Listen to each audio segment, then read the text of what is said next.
Welcome to this peaceful moment.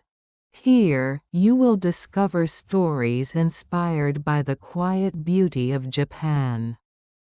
Each tale is like a soft breeze through a bamboo grove, carrying you away from the worries of the day.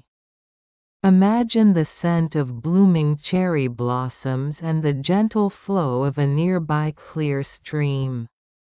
Let these words and sounds cradle your mind in calm and serenity.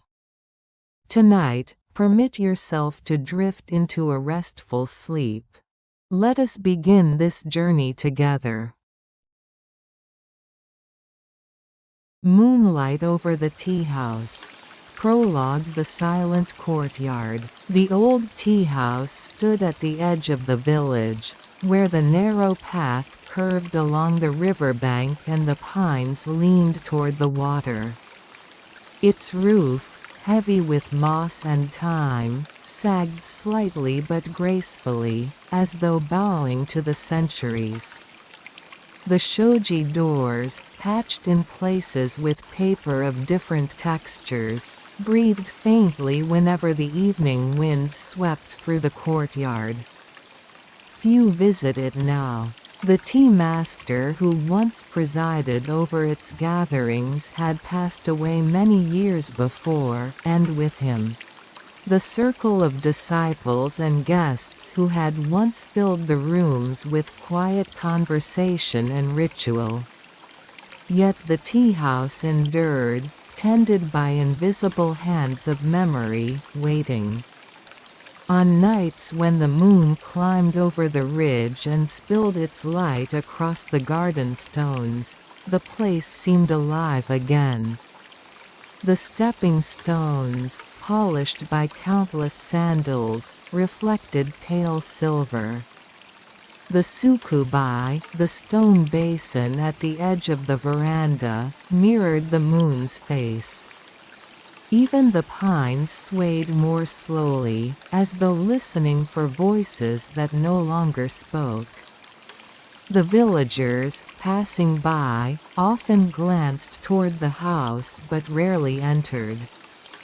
They said that on such nights, if one stood quietly by the gate, the faint scent of matcha drifted in the air, though no fire burned within. Some swore they heard the low ring of a chawan placed gently on a tatami mat, or the whisper of silk sleeves brushing in a bow. And always, always, the moon bore silent witness. Chapter 1: The Boy Who Listened. Kenji, 12 years old and restless with the curiosity of youth, had heard these stories all his life. His grandmother spoke of them often, not with fear, but with a kind of reverence, as though the tea house belonged as much to memory as to the present. One evening, unable to sleep, Kenji slipped quietly from his futon and padded through the dim house. The autumn wind rattled the bamboo blinds, and the moon shone full, casting a clear path across the yard. Something pulled him outward, and before he knew it, his feet had carried him toward the river path. The tea house rose before him, its roof glimmering faintly beneath the silver light. Kenji hesitated at the gate, his breath misting in the cool air.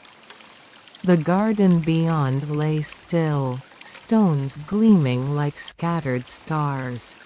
He pressed a hand to the wooden post, worn smooth by time. Should he enter? His grandmother's voice echoed faintly in his memory: if you go, go with respect. Gathering his courage, Kenji bowed slightly before stepping into the courtyard. The air shifted immediately. The rustle of the pines softened, the river's murmur quieted, as though the world itself had paused to watch. Kenji's sandals brushed the stones softly.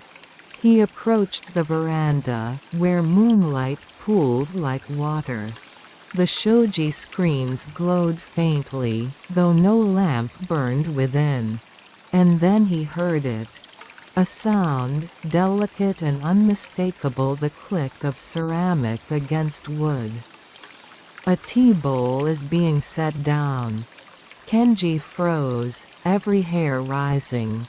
Yet instead of fear, a deep stillness filled him, as though the sound belonged here, as natural as the wind through bamboo. The shoji slid open a hand's breadth. Beyond the pale paper, shadows shifted. And a voice, low and calm, spoke. "You have come. Sit and listen." Chapter 2: The Invisible Host. Kenji's breath caught as the voice faded into silence. The shoji door, opened only a sliver, revealed nothing but faint moonlight filtering into the tatami room. Yet the air carried a weight, an expectancy, as though unseen eyes regarded him gently but firmly. His first instinct was to flee. He could run back to the safety of his grandmother's house, bury himself beneath the futon, and pretend he had imagined everything. But something deeper held him still, a tug at the edge of his heart. The same pull that had brought him to the tea house in the first place. Slowly, hesitantly, Kenji stepped onto the veranda. The wood creaked beneath his weight, but the sound seemed to dissolve into the stillness. He bowed awkwardly toward the open shoji, recalling his grandmother's teaching that respect was the first step in entering any sacred space. I'm here," he whispered. The air stirred, though no breeze entered. And then, with a sound as soft as silk brushing tatami, the shoji slid open wider. The room beyond revealed itself empty, yet not empty. Tatami mats stretched in perfect order, the alcove tokonoma held a simple hanging scroll brushed with the character mu emptiness, its strokes bold yet tranquil. Beneath it, a single flower arrangement, one autumn chrysanthemum, its petals pale as moonlight. Kenji knelt at the threshold, hesitant to enter. Then came the sound again, the subtle clink of a tea whisk, the whisper of water poured into a bowl. He strained his eyes but saw no one.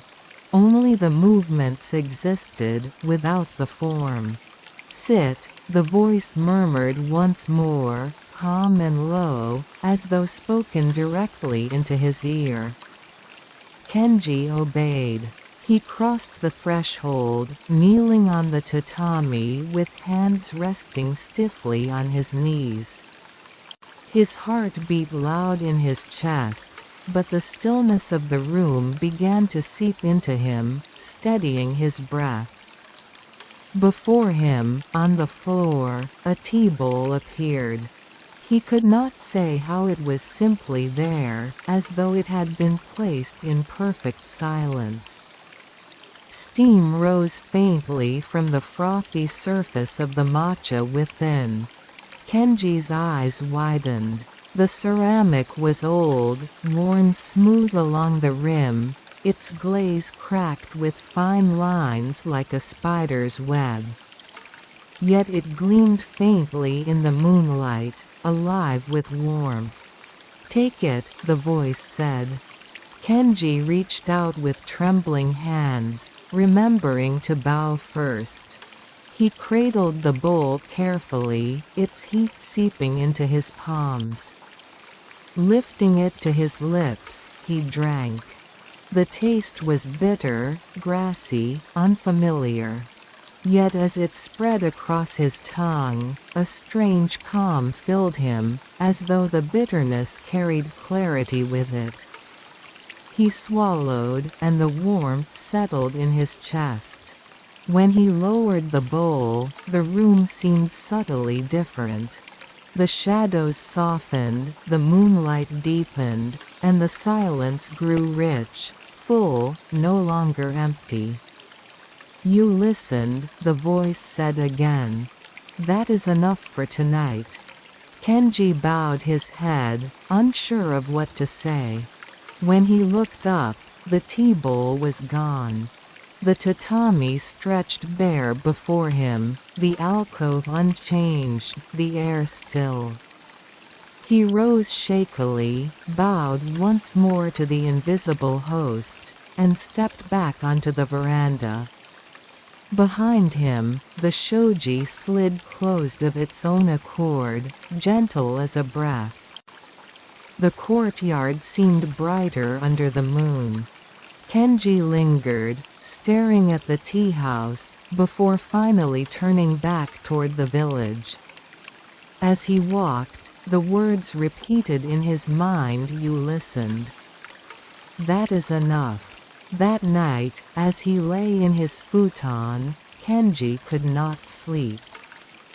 His grandmother, in the next room, breathed steadily, her presence a comfort. Yet his thoughts circled endlessly around the tea house. What had he witnessed? Was it a spirit? A memory? Or some dream carried by moonlight? The taste of the tea lingered on his tongue, sharp yet strangely comforting. He touched his lips and whispered into the darkness, "I'll go again." Chapter 3: The Lessons in Silence. The next evening, Kenji returned to the tea house. He did not tell his grandmother where he was going, though her knowing glance when he slipped on his sandals suggested she already understood. She simply said, as always, "Go with respect." The moon was thinner tonight, a waning silver curve above the hills, but it still poured enough light to guide him along the path. The river shimmered faintly, its ripples carrying the fragrance of pine and the cool breath of autumn. When the tea house came into view, Kenji felt less fear than before. His steps were careful but sure, his heart eager with anticipation. He bowed at the gate, entered the courtyard, and approached the veranda. Once again, the shoji glowed faintly. Once again, the silence thickened into expectancy. And once again, a voice, calm and low, greeted him. "You have returned. Sit." Inside, the room appeared just as it had before the scroll with Mew, the single chrysanthemum in the alcove, the tatami bare and clean. Yet Kenji sensed a subtle difference. The stillness seemed deeper, layered with something unseen, as though the air itself held memory. He knelt on the tatami, his hands steady now. He waited, listening. The sounds began slowly: the faint ladling of water, the whisk against ceramic, the soft exhale of steam. But this time, Kenji did not strain to hear them. He simply let them come, rising and fading like the rhythm of waves. Minutes passed. He began to notice more than sound: the pauses between each motion, the spaces where nothing happened. Those pauses carried their own weight, as if silence itself were part of the ritual. Kenji's breath slowed. For the first time, he felt not like a guest watching something hidden, but like a participant in a lesson he could not name. When the tea bowl appeared before him, he did not hesitate. He bowed, lifted it carefully, and drank. The bitterness filled his mouth, sharper than before, but he did not resist it. Instead, he let it wash through him, a river cleansing stones. As he swallowed, his thoughts grew quiet, and he realized he was no longer thinking of what this was, or who the invisible host might be. He was simply present. After he set the bowl down, the voice spoke again, softer than the rustle of the garden outside. Silence teaches. Do you hear? Kenji hesitated, then nodded. I think so. It feels like even the pauses are speaking. The voice seemed to smile. Good. The pauses are not emptiness. They are the space in which meaning rests. Without silence, no sound can be heard. Without space, no gesture can be seen. Remember this. Kenji bowed deeply, the truth of the words sinking into him though he could not yet explain why. The room shifted slightly, as though the very air acknowledged his understanding. When he lifted his head, the bowl was gone. Outside, the moonlight seemed clearer, the garden stones sharper in their quiet glow. Kenji lingered in the courtyard, gazing up at the night sky. The wind stirred the pines, carrying with it the faint scent of matcha, though no fire burned within. He whispered, "Thank you," though he did not know to whom. The tea house, the invisible host, or the moon itself, it did not matter. The words were carried away into the stillness, and that was enough. That night, lying beneath his quilt, Kenji felt different. He was still a boy, restless and curious, but now there was a thread of calm woven through him, like a single line of ink on clean paper. He closed his eyes and breathed slowly, remembering the lesson of silence. Without space, no gesture can be seen. As he drifted into sleep, he thought of his grandmother's quiet ways, the way she tended the hearth without speaking, the way she folded laundry with deliberate care, the way she listened more than she spoke. Perhaps, he thought, she too was a keeper of such lessons. Chapter 4: The Moon's Reflection in the Bowl. On the third night, Kenji felt an urgency he could not explain. The days passed as they always did, helping his grandmother sweep fallen leaves, running errands for neighbors, carrying water from the well, but all the while, his mind turned to the tea house beneath the moon. When dusk came, he hurried along the river path. The waning crescent moon hung low in the sky, its silver light stretched thin, yet bright enough to guide him. The crickets sang in the grasses, and the faint rustle of bamboo echoed like whispers carried by the breeze. At the gate of the tea house, Kenji bowed deeply. He had begun to feel as though this place was not merely a building, but a presence in itself, alive and listening. As he stepped onto the veranda, the familiar stillness descended, wrapping him in quiet. "You have come again." The voice was softer tonight, almost like a sigh. Kenji bowed and entered the tatami room. Inside, something had changed. The alcove no longer held the chrysanthemum. Instead, a branch of willow leaned gracefully in a slender vase, its green leaves trembling as if stirred by unseen wind. The scroll had also changed. This time, the character brushed in bold ink was Tsuki the moon. Kenji's breath caught. The single word seemed to glow faintly, as if alive. He knelt reverently, bowing toward the alcove before taking his place on the tatami. Silence followed. The sounds of preparation came, water-ladled, whisk brushing, steam sighing, but slower than before, more deliberate. Each sound stretched into the pauses, as though echoing across unseen distances. Kenji waited, patient, his breathing steady. At last, the tea bowl appeared. This one was different from the others.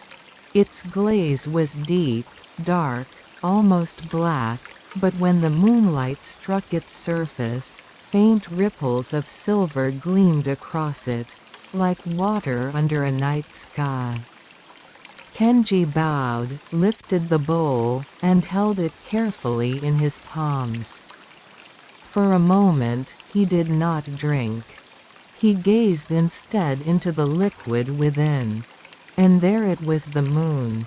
Perfect and still, the pale crescent floated on the surface of the tea, framed by shadows of rising steam. Kenji stared, entranced.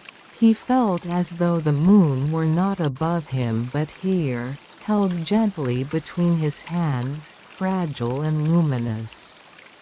The voice came, low and tender. "Do you see?" "Yes," Kenji whispered. "It's the moon in the tea.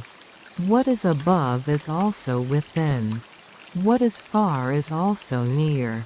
The world reflects itself if the surface is still." Kenji's heart stirred.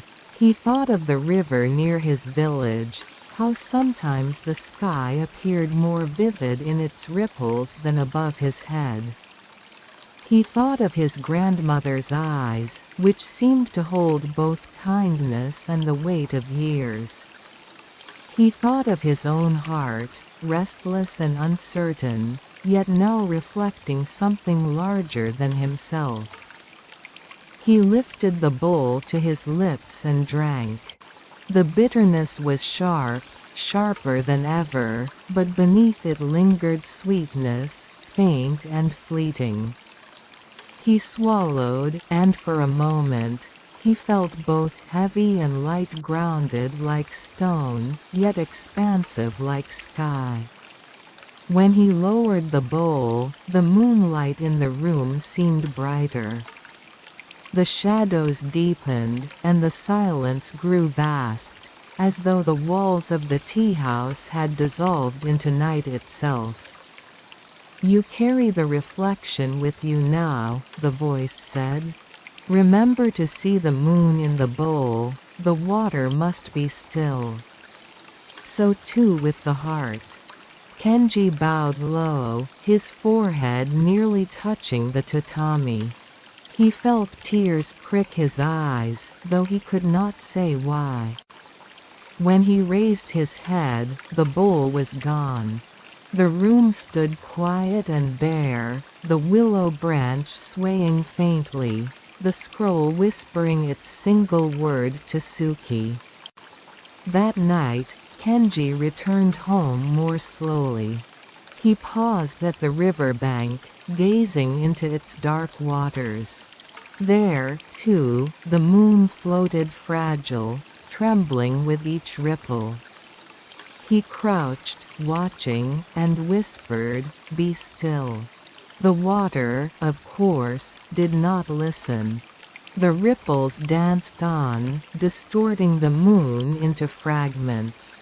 But Kenji smiled softly, remembering the words. "What is above is also within." He touched his chest lightly.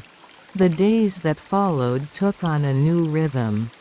Kenji still swept leaves, carried water, and helped his grandmother, but everything seemed touched by a quiet awareness. When he washed rice, he noticed the whiteness of each grain shining in the wooden bowl. When he listened to his grandmother's kettle boil, he heard not only water but rhythm, like the whisper of bamboo in the wind. And sometimes, in the corner of his vision, he thought he glimpsed a faint shimmer, as though the tea-house had left a trace within him. One evening, as Kenji was helping his grandmother fold laundry by lamplight, she looked at him closely. "You've changed," she said softly. Kenji paused. "Changed? How?" "You walk slower. You listen more. Your eyes, they seem to see further than before." Kenji hesitated, then lowered his gaze. "Grandmother, have you ever been to the tea house? The one by the river?" Her hands stilled on the cloth. A long silence followed. Finally, she said, "That place has stood empty for many years. No one tends it now." But Kenji swallowed. "I've been inside. Someone is there. They served tea." His grandmother looked at him with an unreadable expression. Then she smiled faintly, though her eyes glistened with something deeper. "Perhaps you are fortunate, Kenji. Some doors only open when the heart is ready. If you are being taught, then listen well. Do not cling. Do not fear. Simply receive." Kenji bowed his head. "Yes, grandmother." Her hands returned to folding, steady and calm. But Kenji noticed her pause now and then, as though remembering something long ago. That night, as Kenji lay in the dark, the image of the moon in the bowl stayed with him. It seemed to glow even when his eyes were closed, a gentle crescent resting in his heart. And with it came the words, "To see the moon in the bowl, the water must be still." Kenji breathed slowly, letting the stillness spread through him. For the first time in many nights, he drifted into sleep without dreams, his heart quiet as a pond under moonlight. Chapter 5: The Last Lantern of Autumn. The nights grew colder. Frost gathered on the eaves, and the breath of the village rose in white clouds at dawn. The persimmon trees in the gardens hung heavy with fruit, bright against the fading leaves. Each evening, Kenji felt the call of the tea-house grow stronger, though the moon waned thinner with every passing night. On the 7th night since his first visit, he wrapped himself in a thick coat and made his way along the river path once more. The air was sharp, the stars fierce and clear, but the crescent moon now seemed frail, as though clinging to the sky's edge. At the gate, Kenji bowed deeply. He lingered a moment, sensing a weight in the silence, as though this night would be different.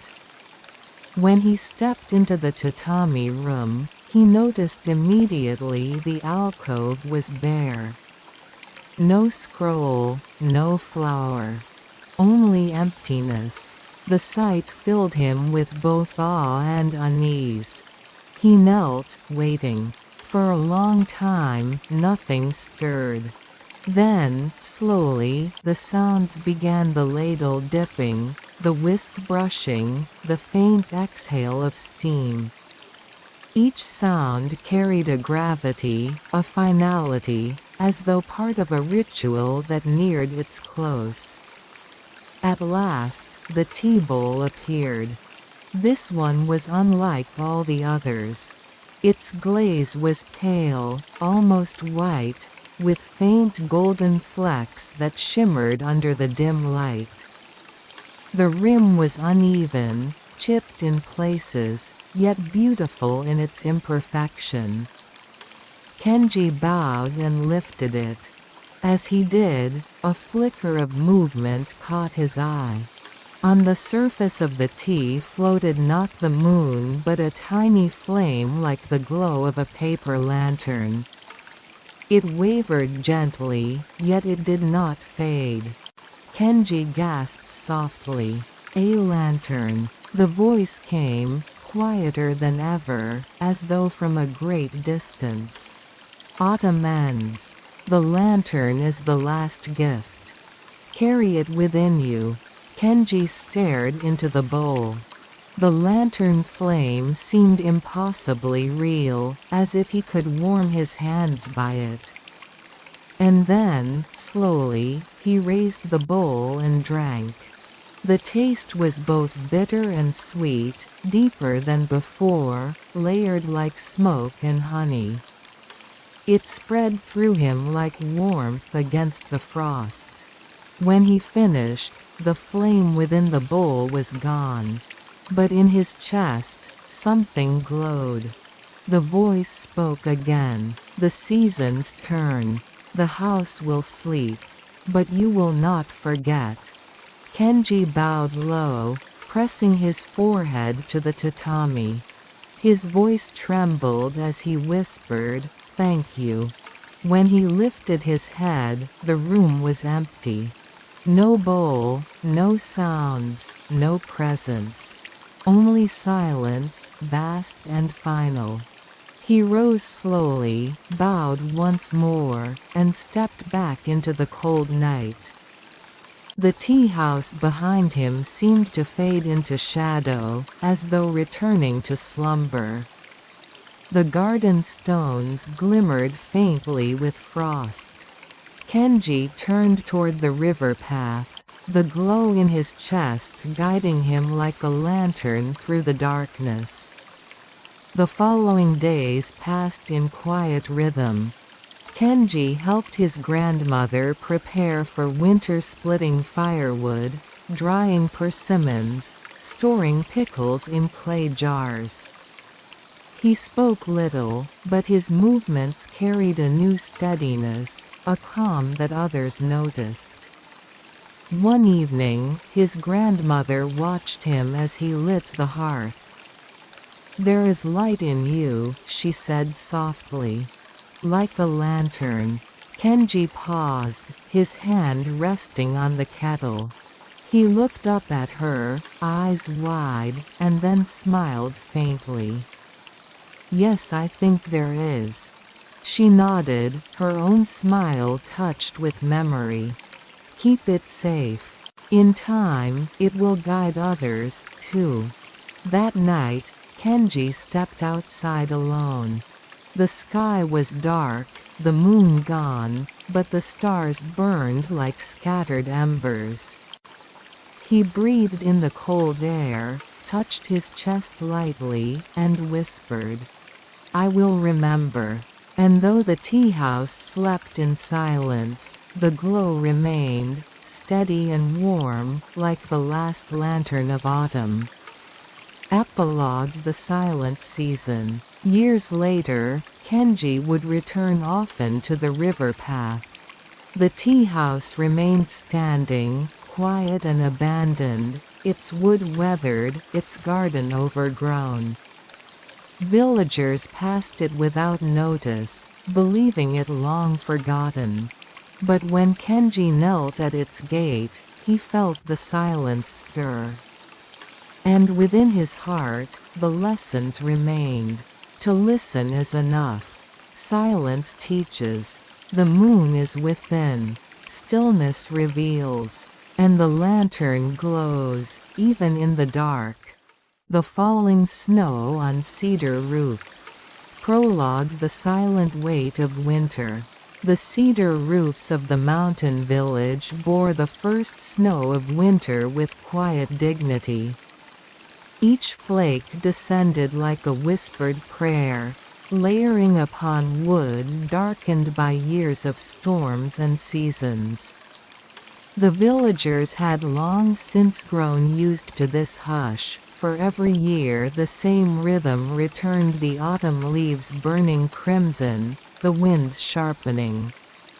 And then, inevitably, the first white breath from the sky.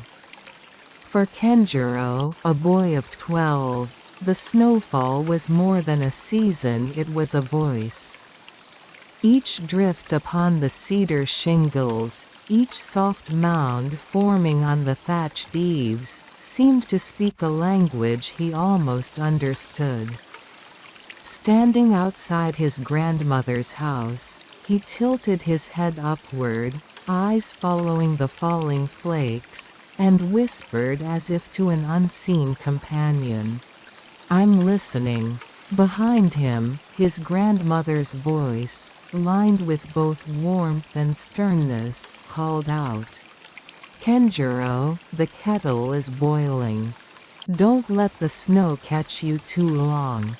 He smiled, brushed the snow from his sleeves, and stepped back into the house.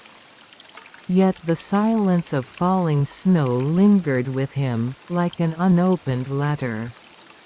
Chapter 1: The Village Beneath White Roofs. The village was small, nestled deep in the folds of cedar-covered hills. A narrow river wound its way along the valley floor, its surface already crusting with thin plates of ice. Houses stood huddled close, their roofs heavy with cedar shingles that curved gracefully under the weight of snow. Smoke rose from chimneys, gray against the pale sky, carrying the scent of cedarwood fires and simmering miso. Kenjiro walked the narrow paths with a wooden bucket balanced on his hip. He was running an errand for his grandmother to fetch water from the well near the shrine. The snow crunched softly beneath his straw sandals, each step sinking lightly into the white carpet. As he passed neighbors, they greeted him with nods or short words, their voices muffled as though out of respect for the season's hush. "Careful not to slip, Kenjiro," one old woman said, sweeping snow from her porch with a bamboo broom. "I will," he answered, bowing politely. At the well, Kenjiro paused. The shrine stood just beyond, its torii gate now wearing a crown of snow. The stone fox statues, guardians of the place, bore white hoods as if in silent meditation. Kenjiro filled the bucket, his breath clouding the air, then lingered. Something about the snow's stillness felt alive, as though the village itself were listening. His gaze drifted upward to the cedar roofs, where flakes continued to fall, vanishing into the white layers. A thought stirred within him. What do the roofs remember? What weight have they carried, year after year? He had heard tales from his grandmother of how roofs groaned under storms, how snow could bury a house, how silence itself was a form of endurance. Yet to Kenjiro, the cedar roofs seemed not only to endure but also to teach. As he stood there, a soft sound reached him, the faintest ringing, like a bell struck far away. He turned sharply, scanning the shrine grounds. No one was there, only snow, falling endlessly. Kenjiro set his bucket down, his heart quickened. Then, faintly, almost beneath the edge of hearing, came a whisper carried by the snowfall. "Listen." He froze. The word might have been the wind. Or it might not. With trembling hands, he lifted the bucket and hurried home. Yet even as he walked, he knew something had changed.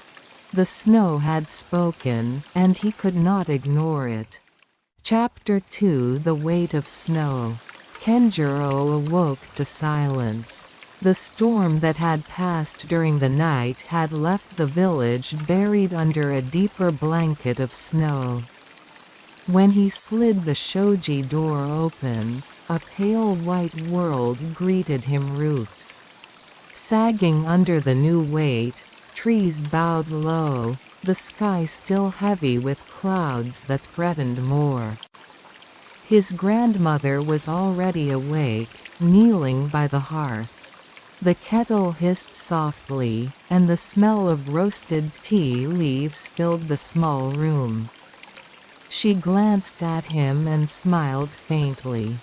"Snow has its own breath," she said, pouring hot water into a clay teapot. "It presses down, but it also hushes what is restless. Do you hear it?" Kenjiro nodded. He did hear it, the quiet pressure, the steady weight, as though the snow itself were a teacher. After breakfast, he helped sweep the veranda. The cedar roof above him groaned under its burden, releasing occasional clumps of snow that tumbled into the garden. Each sound startled him, yet when he looked closely, the roof seemed unconcerned. Its lines remained steady, its beams held firm. "Grandmother," he asked suddenly, "do roofs ever feel tired?" She paused, leaning on her broom. "Perhaps. But they are built to endure. Each cedar plank carries the memory of the tree it came from. When the snow falls, it is not the roof alone that bears it, it is the forest itself, standing with us." Her words sank into Kenjiro like warm tea. He glanced up at the roof again, imagining the tall cedars of the mountain, their trunks wrapped in snow, their branches patient. Later, Kenjiro made another trip to the shrine well.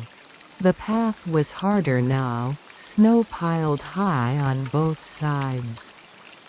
He trudged carefully, leaving a narrow trail of footprints behind him. When he reached the shrine, he set his bucket down and gazed once more at the torii.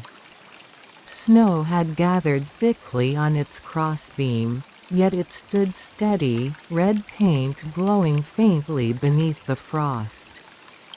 The fox guardians stared ahead, their features softened under white caps. Kenjiro closed his eyes. Again, the faint sound came, the ringing like a bell, far away yet near. His breath caught. This time, the whisper followed more clearly. "Even cedar bends under snow. But bending is not breaking."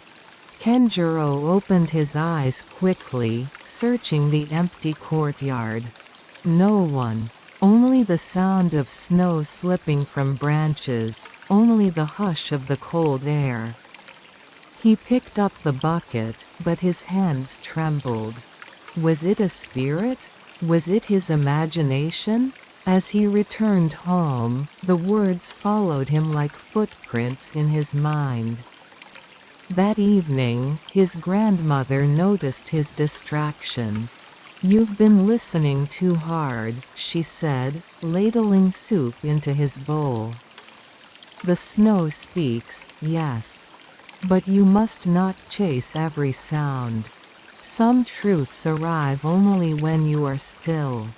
Kenjiro looked at her, startled. You hear it too?" Her eyes softened. "I have lived many winters. Snow has spoken to me in its way. But every voice is different.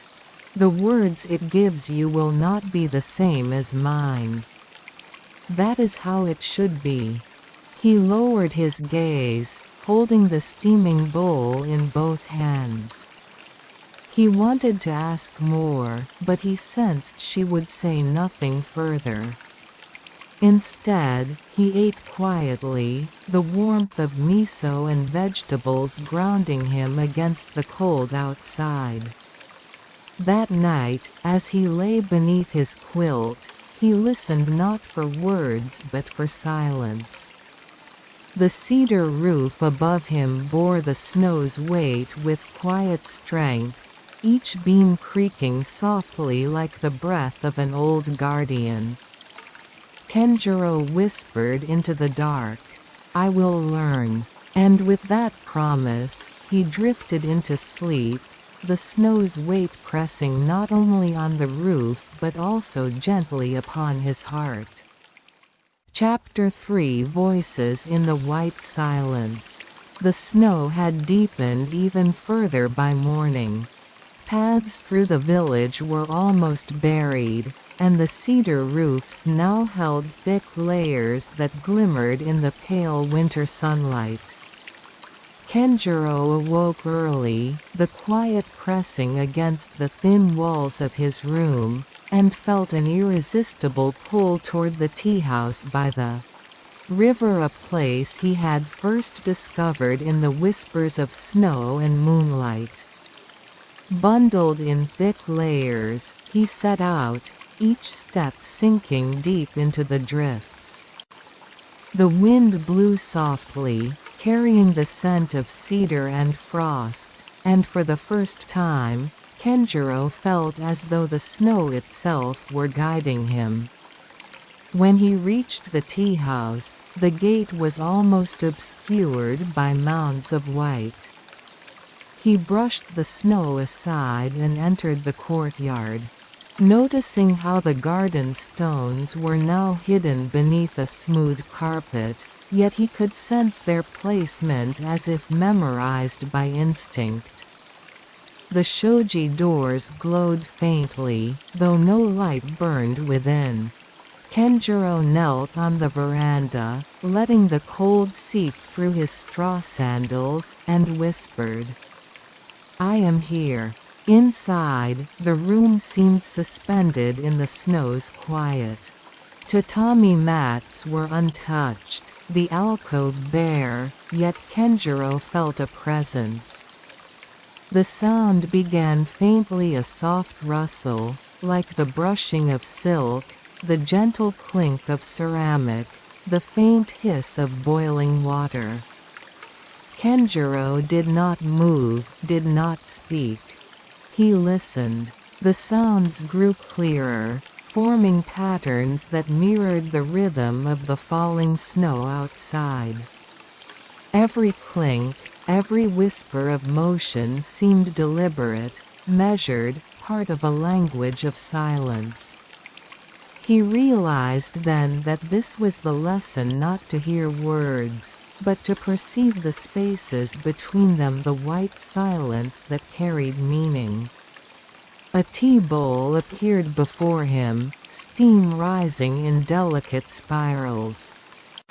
Kenjiro lifted it carefully, sensing the weight not just of the tea, but of generations who had performed this ritual. He drank slowly, each swallow filling him with warmth and clarity. When he lowered the bowl, the voice spoke, not from any one direction, but as though it emerged from the room itself. The snow falls evenly. The roof bends but does not break. Life, like winter, must be endured with patience. Kenjiro bowed deeply. The words were not frightening, only heavy with truth. He sensed the cedar roofs above him, the stones beneath, the village outside, everything interconnected, each layer of life bearing its own weight, yet all surviving. He spent what felt like hours kneeling in quiet, listening to the snow, to the room, to the invisible presence that guided the ritual. Outside, the wind sighed through the pines, a soft accompaniment to the rhythm inside. Kenjiro began to feel that he was not merely observing, but participating, the lesson, weaving itself into the fiber of his being. At last, the tea bowl vanished, and the sounds receded. The room remained still, but Kenjiro understood the teaching was complete. Not all lessons are spoken.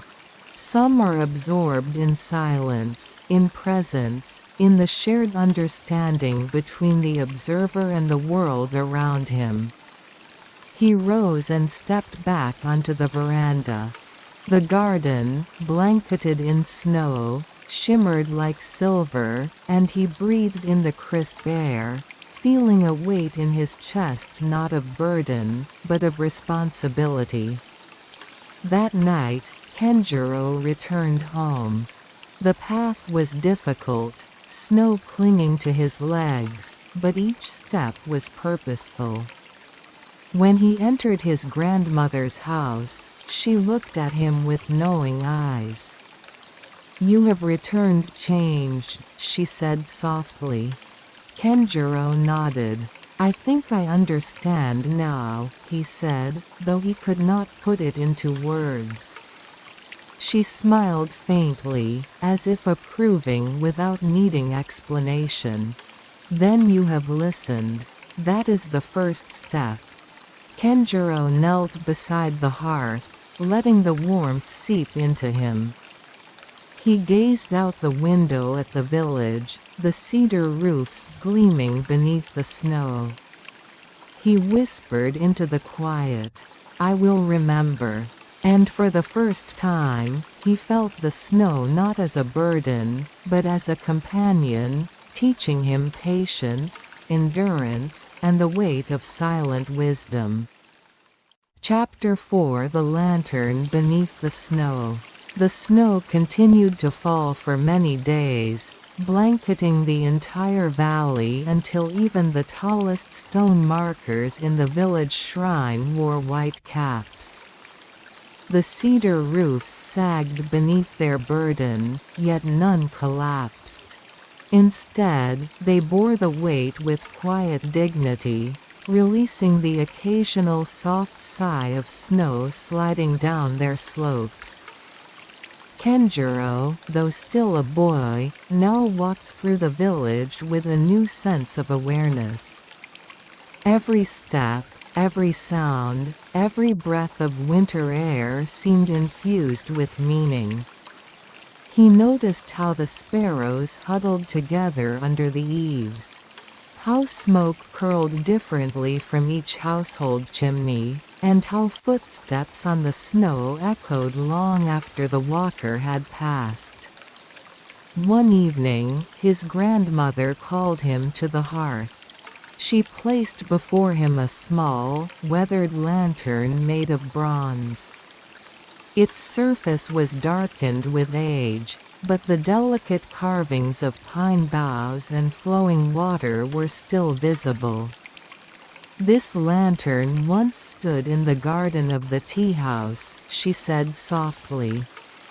"It was removed when the storms of many winters threatened to bury it. But it belongs there, beneath the snow, catching the moonlight. Tomorrow, you will return it." Kenjiro touched the lantern carefully, as though it might crumble beneath his fingers. The weight was heavy, more than its size suggested. He understood at once that this was not simply an object, it carried memory, ritual, and expectation.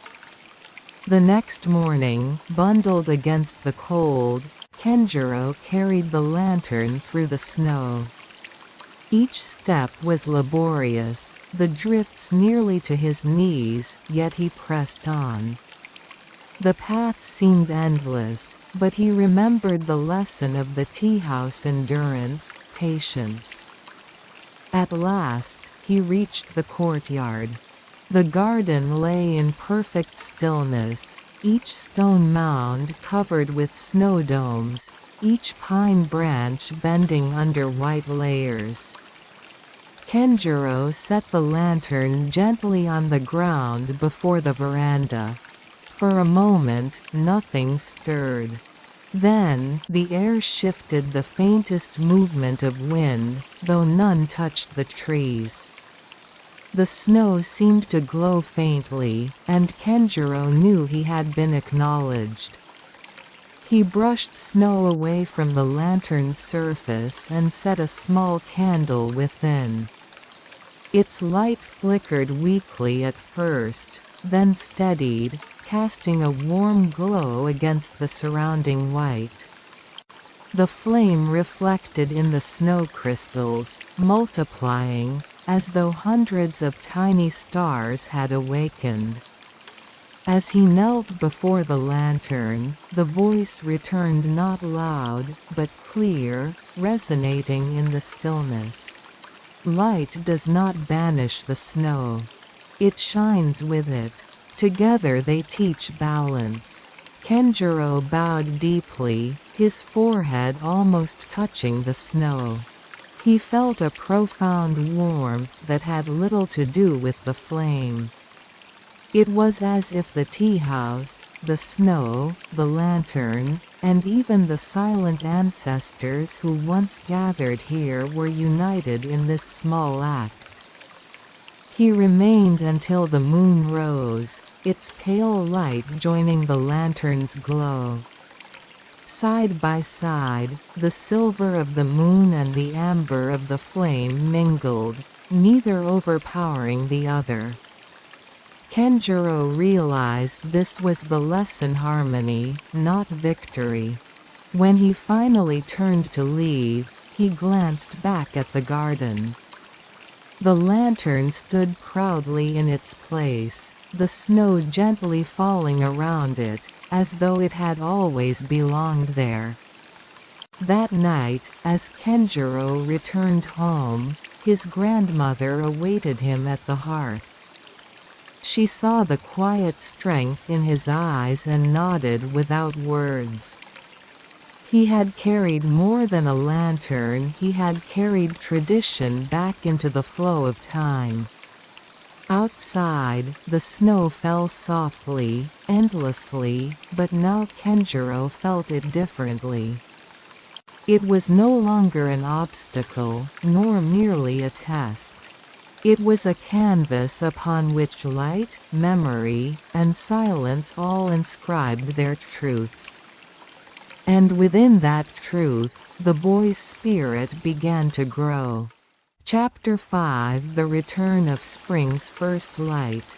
Winter did not release its hold quickly.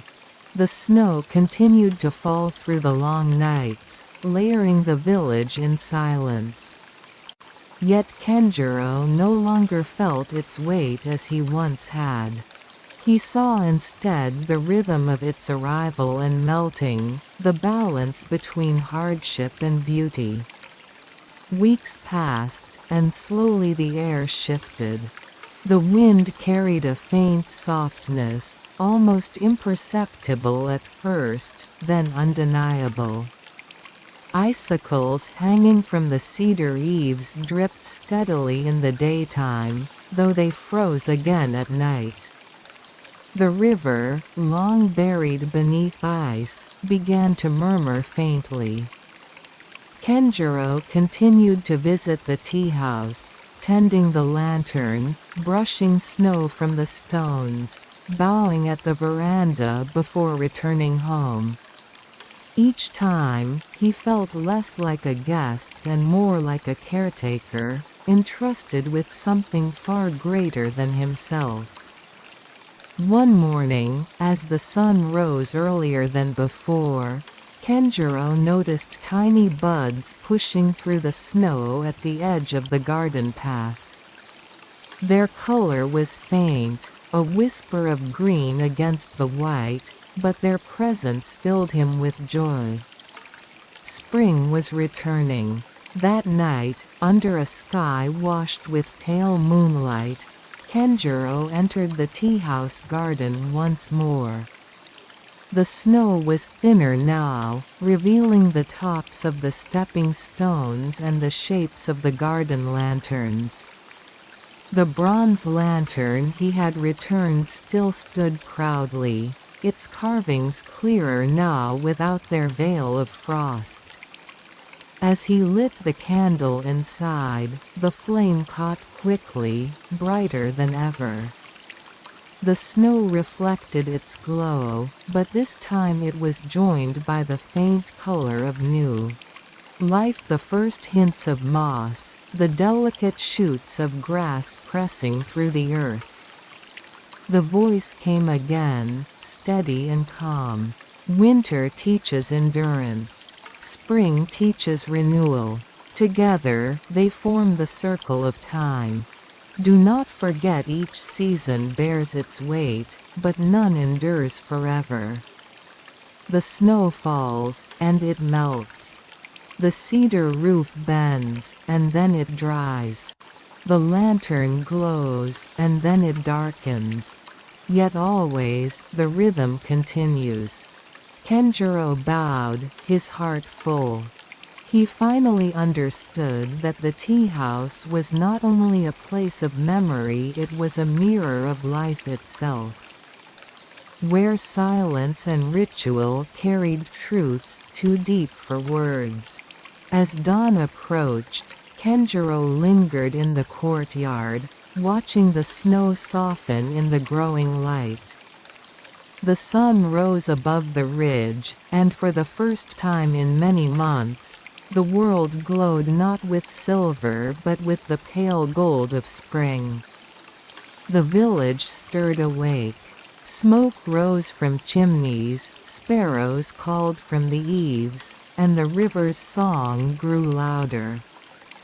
Kenjiro knew the villagers would soon gather again, and the old stories of the tea house would continue now not only as legend, but as living memory. He touched the lantern once more, then turned toward home.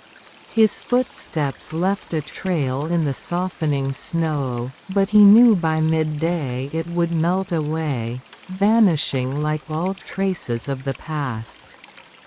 Yet what he carried within him would not fade.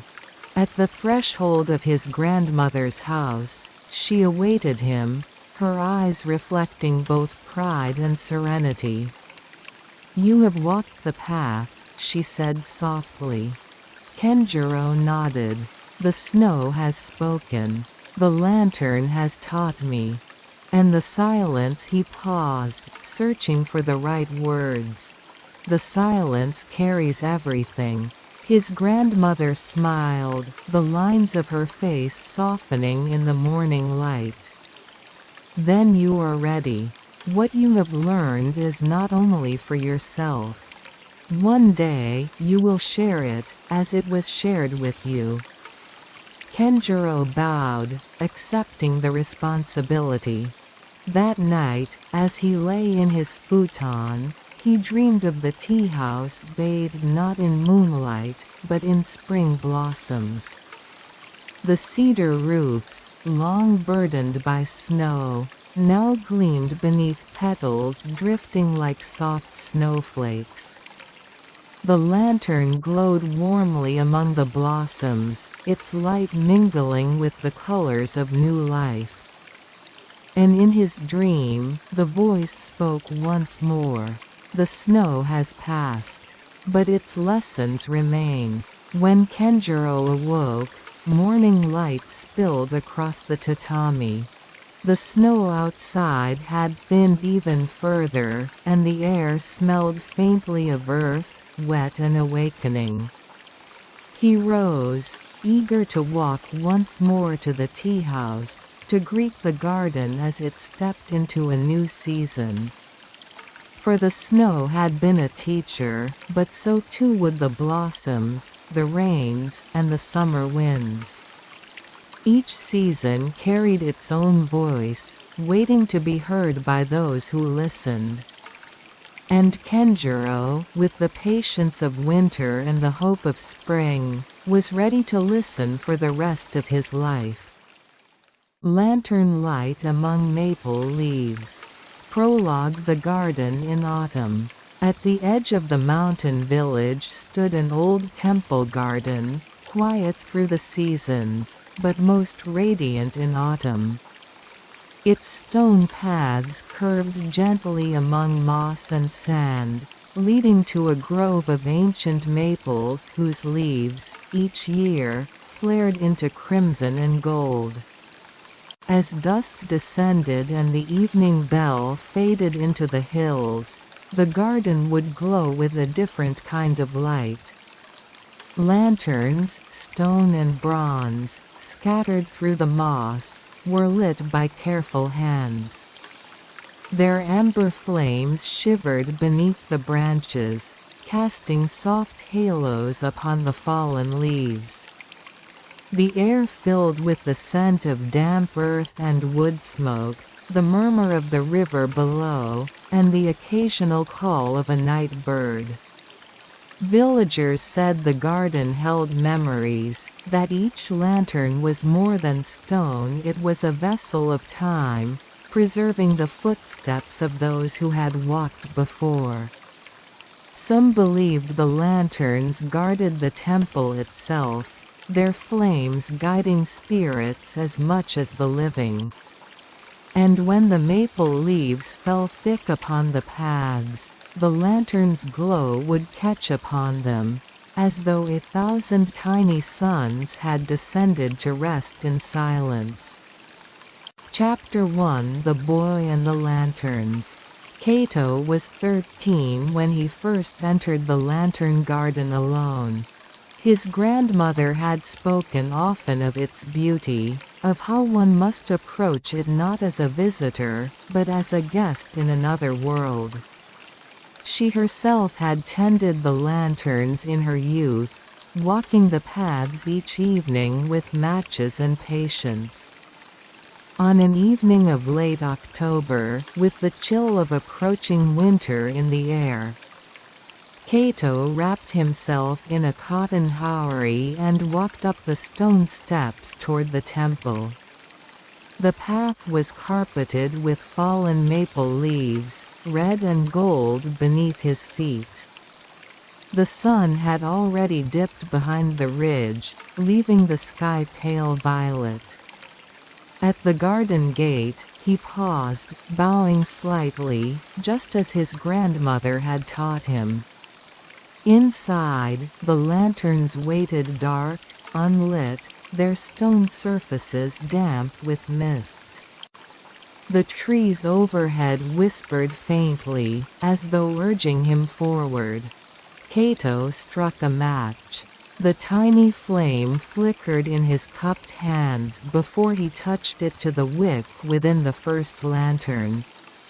Slowly, an amber light bloomed, spreading warmth into the twilight.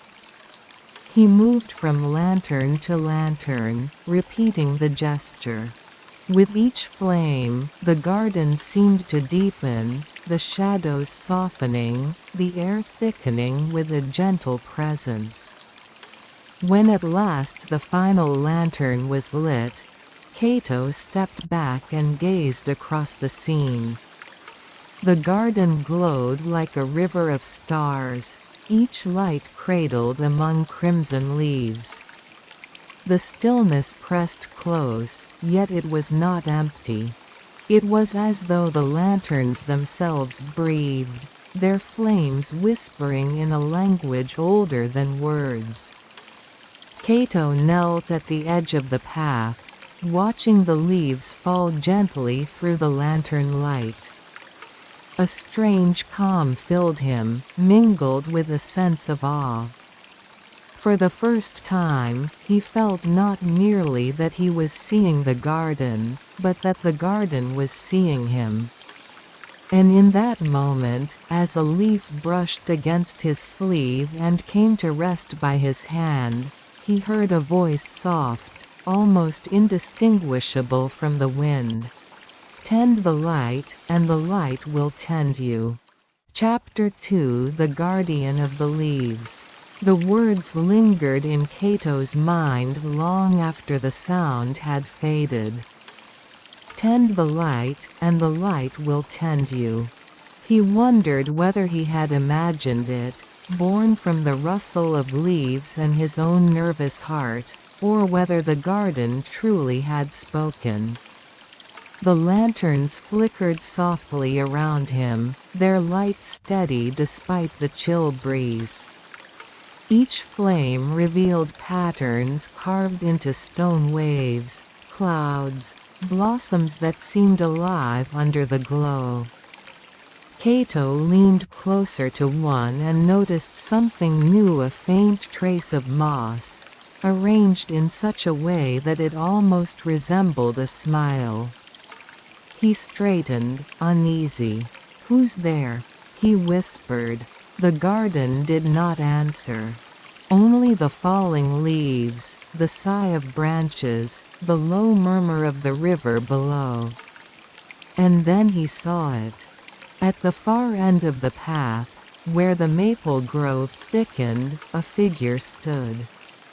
It was neither fully shadow nor fully light, clothed in the drifting hues of autumn leaves. The figure did not move, but Kato felt no fear, only a curious reverence, as though he were gazing upon something that belonged to the place as naturally as the stones and trees. Gathering courage, Kato bowed low. "Are you the keeper of the garden?" The figure's head inclined, ever so slightly. Leaves swirled around it, catching in the lantern glow. Then came a voice, soft yet clear, neither male nor female, but timeless. "This garden holds the memories of all who walked its paths. The lanterns are their voices. You have lit them, and so they speak again." Kato's heart beat faster. "I only followed my grandmother's teaching. I thought it was just tradition." "Tradition is the root of memory," the voice replied. "And memory is what keeps the flame alive." The figure gestured toward the lanterns, and Kato noticed how the fallen leaves shimmered in their glow, as though each leaf bore a trace of light. "These leaves fall, yet they do not vanish. They return to the earth, to the roots, to the lanterns. So too with those who came before. Their steps remain here, even when the body is gone." Kato lowered his gaze, overwhelmed. He thought of his grandmother, her frail hands teaching him how to strike a match, her voice guiding him to bow at the gate. One day, she too would leave him. But would her memory linger here, in the lantern light among maple leaves? The guardian seemed to sense his thought. "Nothing is lost, if you remember. The light you tend will hold her, too." Kato's eyes stung, though no tears fell. He bowed again, deeply, with sincerity. "Then I will keep tending the light. Always." The figure of leaves inclined once more, then slowly dissolved into the shadows, as though returning to the very fabric of the garden. The lanterns flickered, steady as ever. The night deepened, and the maple leaves continued to fall, each one glowing faintly as it descended. Kato remained kneeling until the chill became sharp against his skin. Rising, he walked slowly back to the gate, pausing to look once more at the lantern garden. It glowed as though alive, and for the first time, Kato understood that he had stepped into a role larger than himself. Chapter 3: The Festival of Falling Leaves.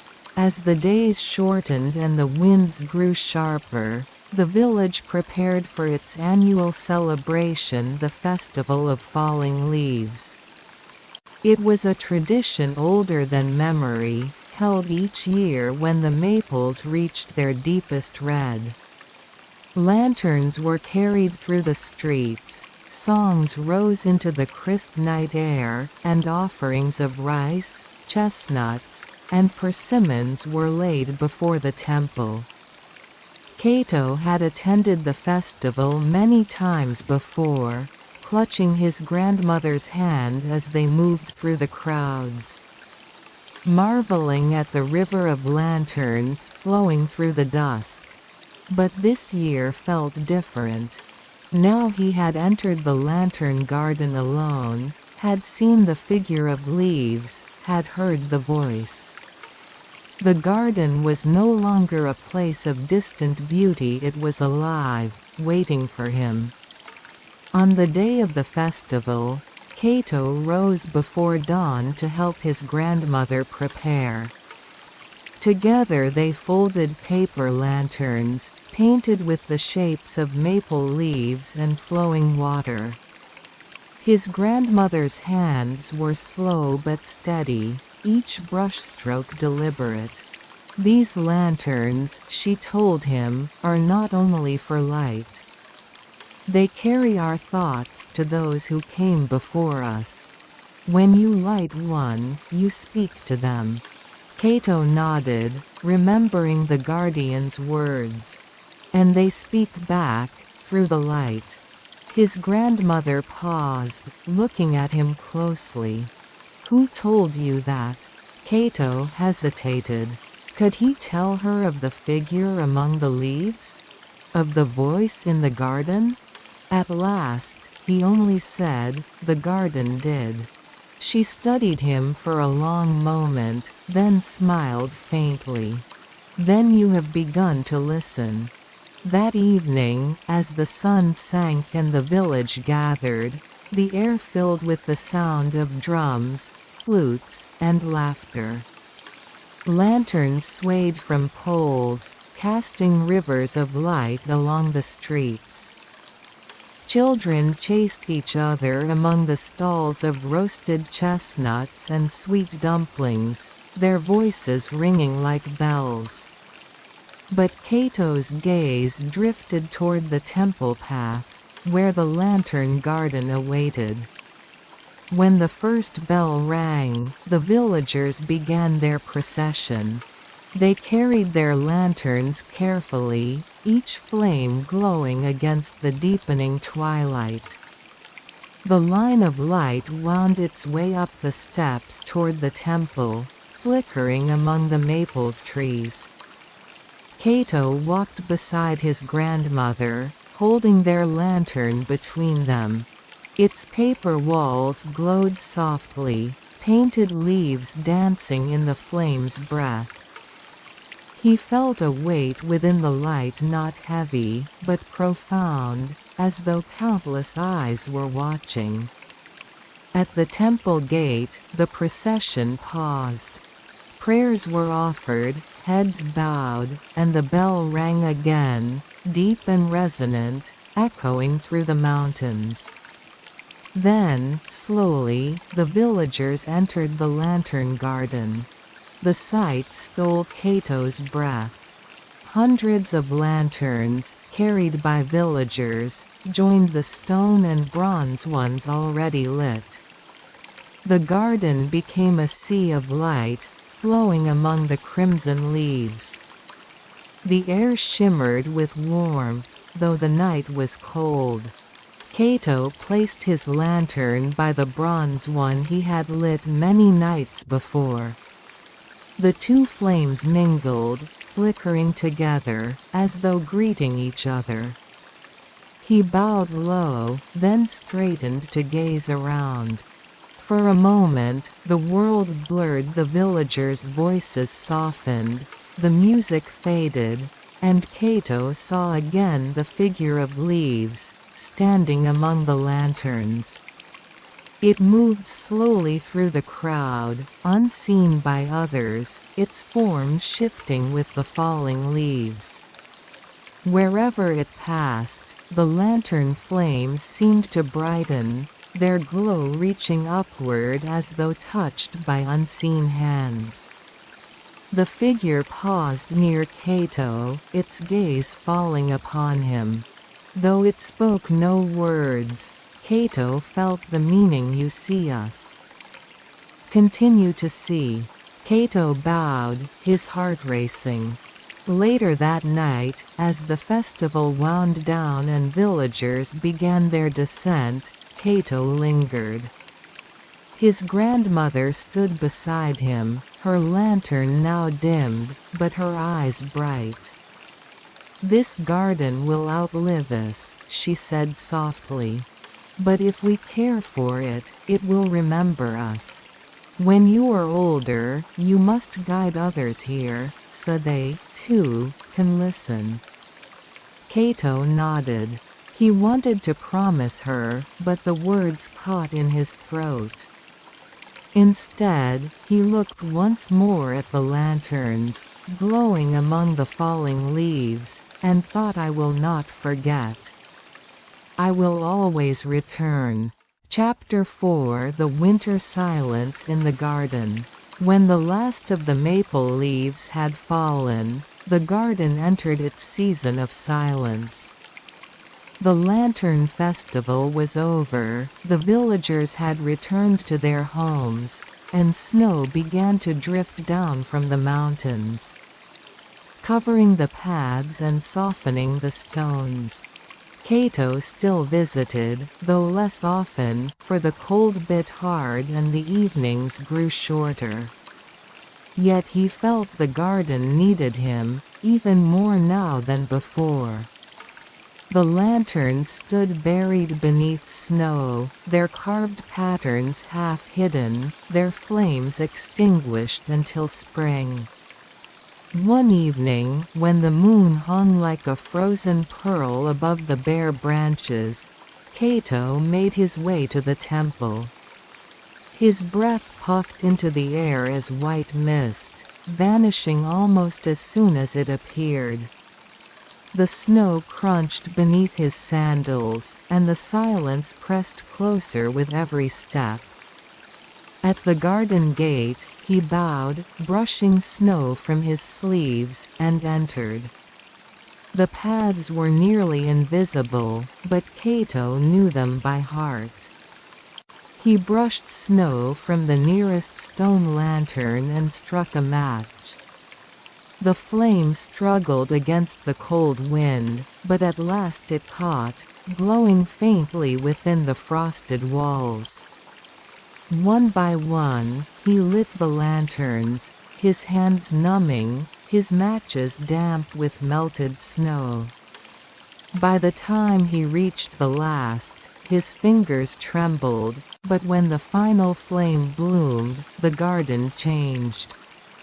The lantern light reflected upon the snow, multiplying, until the entire courtyard shimmered like a sea of stars.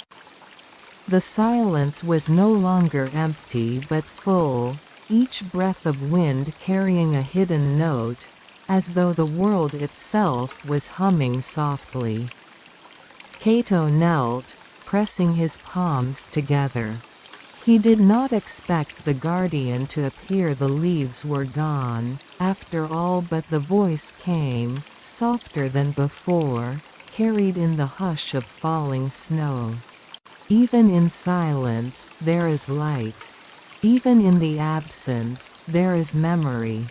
Kato bowed his head. "I will remember. Even when the leaves do not fall, I will come." The snowflakes swirled gently, as if in reply. Through that winter, Kato returned whenever he could. Some evenings he lit only one lantern, other nights all of them, but each time he felt the same: the garden breathing, watching, waiting. He began to sense that the lanterns were not asleep during winter. They were listening, quietly gathering the silence like water waiting to flow again. He told no one of these visits, not even his grandmother. It was a promise between himself and the garden, a thread of trust woven in silence. And as the first hints of spring touched the air, the sound of water beneath melting snow, the faint green on the moss, Kato understood. The lanterns were not only guardians of the past. They were witnesses of every moment, carrying each season, each silence, each flame. Chapter 5: The Lanterns of Memory. Spring returned slowly, as if hesitant to disturb the silence that winter had so carefully laid over the land. The first buds appeared on the bare maples, their tips tinged with red, and the moss awakened, drinking in the softened sunlight. Kato came often, more often than before, bringing with him not only his hands but also his heart. He began to sweep the paths, to polish the lantern's carved stone, and to clear away the fallen twigs. He was no longer merely a visitor, he was part of the rhythm that the garden demanded. The temple's caretaker noticed. One evening, as Kato brushed the last of the leaves from the bridge, the old man approached him. "You've become the garden's companion," the caretaker said, his voice warm as spring sunlight. "Do you know what that means?" Kato hesitated. "That I take care of it?"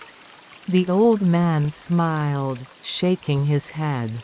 "It means the garden has chosen you." Few hear its voice. Fewer still answer. Kato bowed, not in pride but in gratitude. He understood now why the voice of the guardian had come to him, why the lanterns had burned brighter when his hands lit them. It was not only the flame, it was the intention behind it. When the Maple Lantern Festival came again, the villagers gathered as they always had, carrying candles to the temple. Weaving through the dusk like a river of light. Kato guided them this time, showing children how to place candles inside the lanterns, reminding them to bow, to whisper their wishes. The garden glowed once more with 1,000 tiny flames. Shadows danced upon the bridge, upon the temple walls, upon the maples whose new leaves shivered in the night air. Yet Kato felt something deeper than before. The lanterns were not only vessels of fire, they were vessels of memory. As he moved from one to the next, he thought of his grandmother, of her stories, of her gentle hands guiding his when he was small. He thought of the villagers who had walked this same path long before him, leaving their prayers to mingle with the wind. He thought of his own footsteps in snow, alone but not lonely, each visit another promise kept. And he realized the lanterns did not belong only to the temple. They belonged to everyone who had ever lit them, to every voice that had whispered in their glow. That night, when the last of the villagers had departed and only a few flames remained, Kato lingered in the garden. The moon shone high, silvering the leaves, and the lanterns flickered gently, as if breathing. Then the guardian's voice came once more, as soft and steady as the wind in maple branches. "You have given light, and you have kept silence. You have remembered, and so you are remembered." Kato closed his eyes. The words sank into him, not as command but as blessing. He bowed deeply toward the lanterns, toward the maples, toward the silent stones of the bridge. "I will keep walking this path," he whispered. "As long as I live." Years would pass, and Kato would grow older. The festival would continue, sometimes small, sometimes grand, yet always carrying the same quiet beauty. Children would learn to light candles, to whisper their hopes, to watch the shadows flicker. And Kato would guide them, patient, gentle, knowing that each flame joined the memory of those before. In time, perhaps, another child would hear the guardian's voice, just as he once had. The garden would choose again, as it always had, as it always would. But tonight, as the last flame trembled within its carved stone shelter, Kato knew the truth: the lanterns were never truly extinguished. They burned within him, within the villagers, within the very air of the garden. And so the maple leaves rustled softly in the moonlight, their shadows swaying across the stone bridge, carrying with them the eternal whisper. Light remains, even in darkness. Memory remains, even in silence. Epilogue: the eternal glow. Seasons turned, leaves fell, snow returned, and the lanterns endured.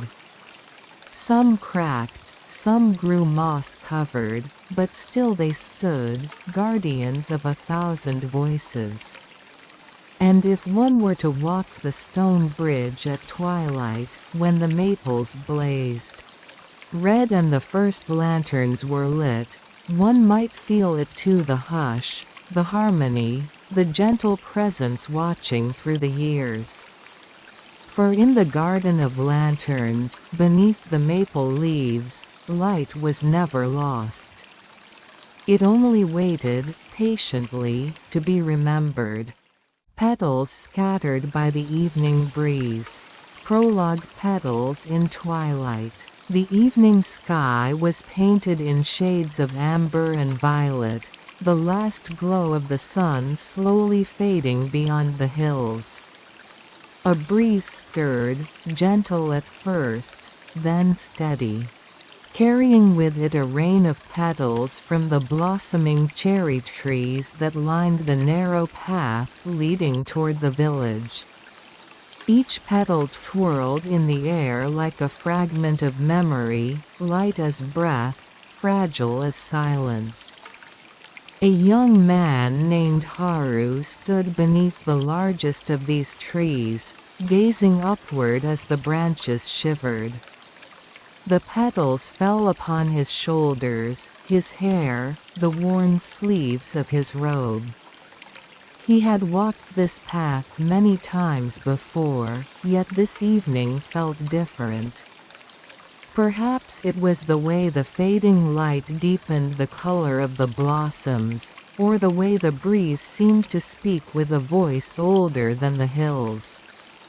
The village beyond was quiet, waiting for night. Lanterns were beginning to glow in windows, and the faint sound of a temple bell carried through the dusk.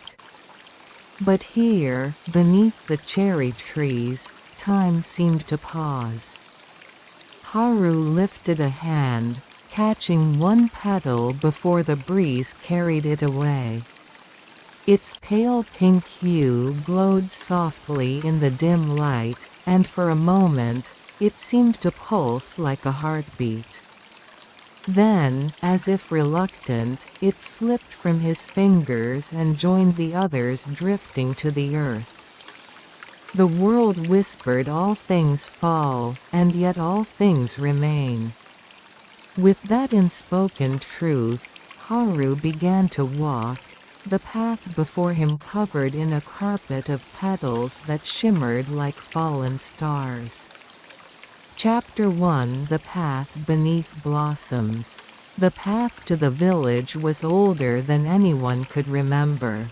It curved gently along a ridge, overlooking rice fields and streams that glistened in the last light of day.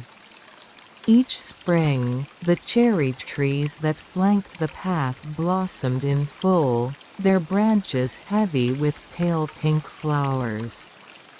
Travelers would stop, villagers would linger, and even those burdened with worry seemed lighter as they passed beneath the fragrant canopy. For Haru, this path was more than a road. It was memory itself. As a child, he had run barefoot along the stones, chasing after drifting petals. His grandmother used to take his hand, reminding him to bow when the breeze carried the blossoms across his shoulders. As if each petal bore the blessing of the ancestors. Now, at 17, Haru walked more slowly, his steps deliberate. He noticed how the petals fell differently depending on the wind, some in sudden bursts, some in quiet spirals. He noticed how the air grew cooler as evening approached, how the shadows of the branches stretched across the stones like brushstrokes of ink. The village lay ahead, its thatched roofs peeking through the trees. Smoke curled upward from cooking fires, and the smell of rice and miso drifted faintly on the wind. Yet Haru paused, reluctant to leave the path just yet. The blossoms were at their peak, and he knew they would not remain long. He sat on a stone bench beneath one of the trees, brushing petals from its surface. The bench had been there for generations, carved from a single slab of granite, smoothed by the hands and feet of countless passers-by. It was said that a monk had once rested there, long before the village was even formed, and that the cherry trees had grown to honor his meditations. As Haru sat, the breeze returned. A sudden flurry of petals cascaded around him, so dense that for a moment he felt submerged in a sea of pale pink. He closed his eyes, listening to the faint rustle of the branches, the whisper of the wind, the quiet tap of petals landing on stone. It was then that he heard footsteps. Opening his eyes, he saw a figure approaching along the path, a girl around his age, dressed in a simple indigo kimono. Her hair was tied back with a ribbon the color of the blossoms, and her hands were clasped before her. She walked with the quiet grace of someone who belonged to the moment, as though the path itself welcomed her. When she drew closer, she bowed slightly. "Good evening," she said softly, her voice almost blending with the sound of the wind. Haru returned the bow. "Good evening. Are you returning to the village?" "Yes," she replied, pausing beneath the same tree. She lifted her gaze to the blossoms, her expression calm, almost wistful. "The petals fall more swiftly tonight." Haru followed her gaze. "The wind is stronger. By tomorrow, perhaps, half the flowers will be gone." "That is their way," she murmured. "They teach us not to hold too tightly." Her words lingered with him, like the aftertaste of tea. He wanted to ask her name, but the silence felt delicate, like the petals around them. Instead, they both remained there for a while, watching as the evening breeze carried more blossoms into the air. When the first lanterns flickered to life in the village below, the girl bowed again. "I should go. The evening grows late." Haru nodded, rising to his feet. Safe journey. She smiled faintly, then walked on, her figure fading into the dusky light, until she was lost among the petals drifting along the path. Haru stood for a long while after she left, the words she had spoken echoing in his mind. They teach us not to hold too tightly.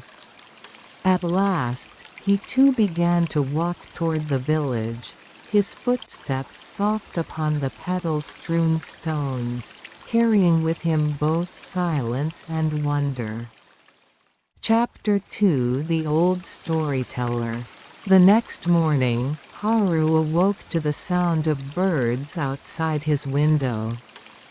Sunlight filtered through the shoji screens, soft and golden, and he could smell the faint aroma of rice porridge being cooked in the kitchen. His grandmother was already awake, as always, preparing the day's first meal. As he dressed, Haru thought of the girl he had met along the path the evening before. He realized he had never asked her name, though her words had stayed with him all night. They teach us not to hold too tightly. He wondered if she lived in the village, or if she had come from beyond the hills. When breakfast was finished, his grandmother suggested he visit the temple. "The blossoms will not last," she said as she poured him tea. "The old storyteller is there today. You should listen while you can. His words, like the petals, are precious." Haru nodded. The temple was a short walk uphill, through another grove of cherry trees even older than those on the path. He had heard the storyteller before, but only in fragments, when he was much younger. Now, nearly grown, he wondered what wisdom might be waiting for him. The temple grounds were quiet when he arrived.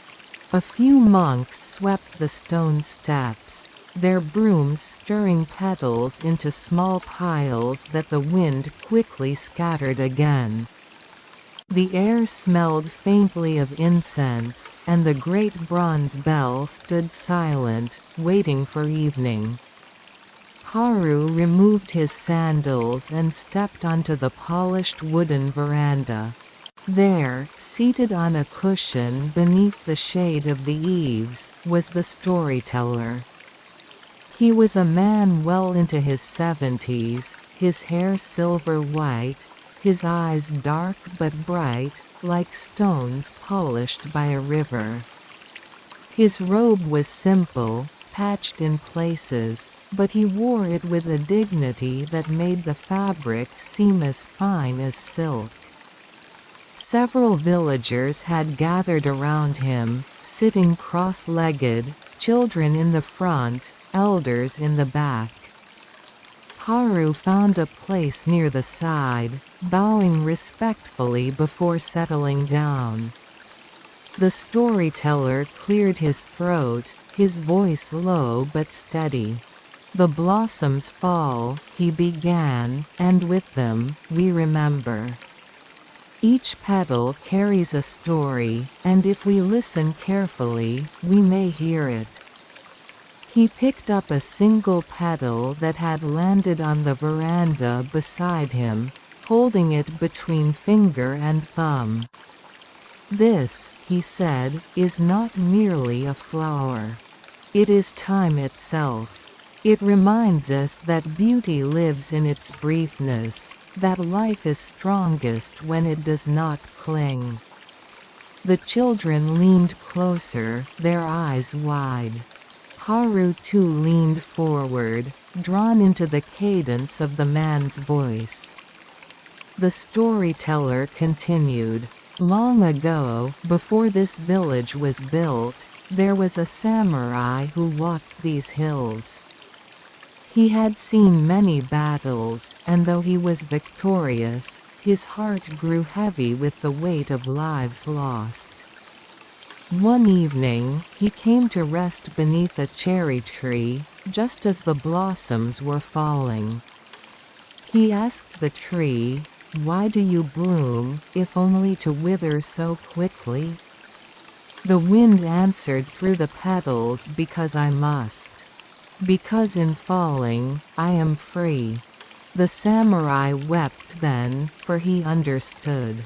To live was not to grasp, nor to hoard victories, nor to hold fast to sorrow. To live was to bloom, to fall, and to let go. The storyteller set the petal down upon the wooden floor, where the breeze carried it away.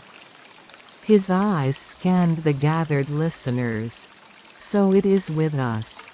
To cling to what must pass is to suffer. To walk with the wind, however, is to find peace. Haru felt the words sink deep into him, like water seeping into the earth. He thought of his grandmother, who carried her years with grace. He thought of the girl on the path, whose voice had held the same truth. And he thought of himself, uncertain of what path he would one day take, yet yearning for meaning. When the gathering ended, the villagers bowed and departed in silence, each carrying their own thoughts. Haru lingered, watching the storyteller brush petals from his lap. At last, he gathered his courage and stepped forward. "Honored elder," he said softly, bowing low. "May I ask a question?" The storyteller smiled, his eyes crinkling like folded paper. "Of course. Questions are the root of understanding." Haru hesitated. "If the petals teach us to let go, then what of memory? Do we not lose everything if we let it fall?" The old man chuckled, tapping his cane lightly against the floor. "Ah, a fine question. Listen well. Memory is not holding. Memory is a river. It flows, carrying what has passed into what is to come. To clutch at it is to dam the water and drown. To let it flow is to drink deeply." He leaned closer, his gaze intent. "Remember, young one, letting go does not mean forgetting. It means allowing the memory to live within you, not as a chain, but as breath." Haru bowed again, deeply moved. As he left the temple, he felt the breeze lift petals around him once more, scattering them across the steps. He understood, a little better, what the storyteller meant. That evening, as the sun dipped low and the sky turned gold, Haru returned to the path beneath the blossoms. He hoped, perhaps, to see the girl again, though he could not say why. And when the wind rose, scattering petals in a sudden flurry, he thought he heard the faintest echo of the storyteller's words: "To walk with the wind is to find peace." Chapter 3: A Breeze of Change. Spring deepened.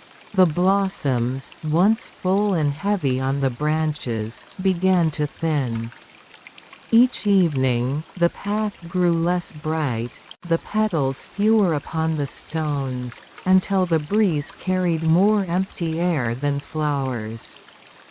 Yet still Haru walked the path each day, as though the act itself was necessary, like breathing. He had not seen the girl again, though he often thought of her words. Nor had he spoken again to the storyteller, though the memory of their conversation lived within him. The blossoms themselves seemed to echo those teachings, fleeting, yet lasting in their impression. But something else had begun to stir in the village. One morning, Haru's grandmother spoke as they shared their meal. "There is talk of a road," she said, her voice carrying both weariness and caution. "Merchants from the city wish to cut a wider path through the ridge. They say it will bring prosperity. More travelers, more trade." Haru looked up sharply. "Through the cherry grove?" She nodded. "Yes. The very path you walk each day." His chest tightened. "But the trees? They would not all survive." She set her bowl down gently, her eyes unreadable. "Change comes, Haru. It always does.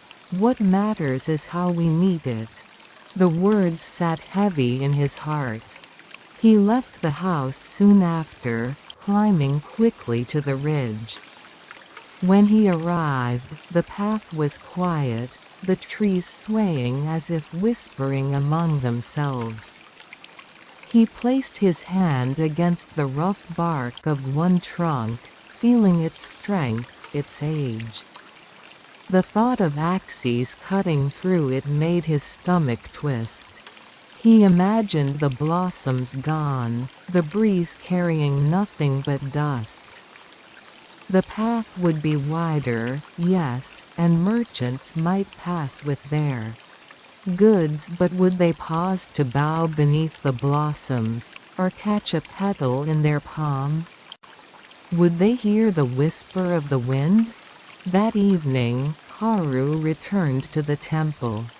He found the storyteller seated in his usual place, alone this time, gazing out toward the hills. "Honored elder," Haru began, bowing, "they say a road will be built through the cherry grove. What should I do?" The old man did not answer at once. He stroked his beard thoughtfully, then gestured for Haru to sit. "What do you feel when you hear this?" "I feel loss," Haru admitted. "As though something sacred will be taken." "And do others feel as you do?" "I don't know. Some may welcome the trade. Perhaps most will." The storyteller nodded slowly. "Then you must decide. To resist change is to cling.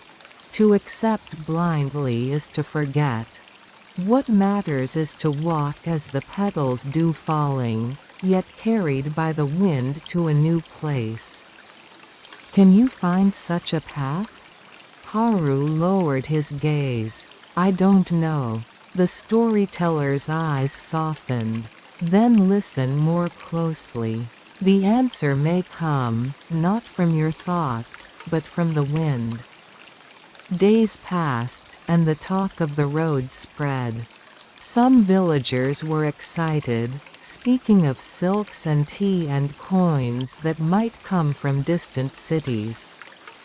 Others frowned, uneasy about disturbing the grove.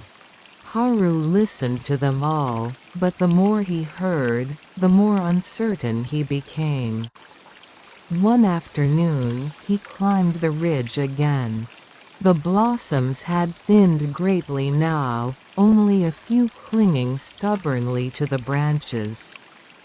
The path was littered with their remains, soft and pale, like memories scattered upon the stones.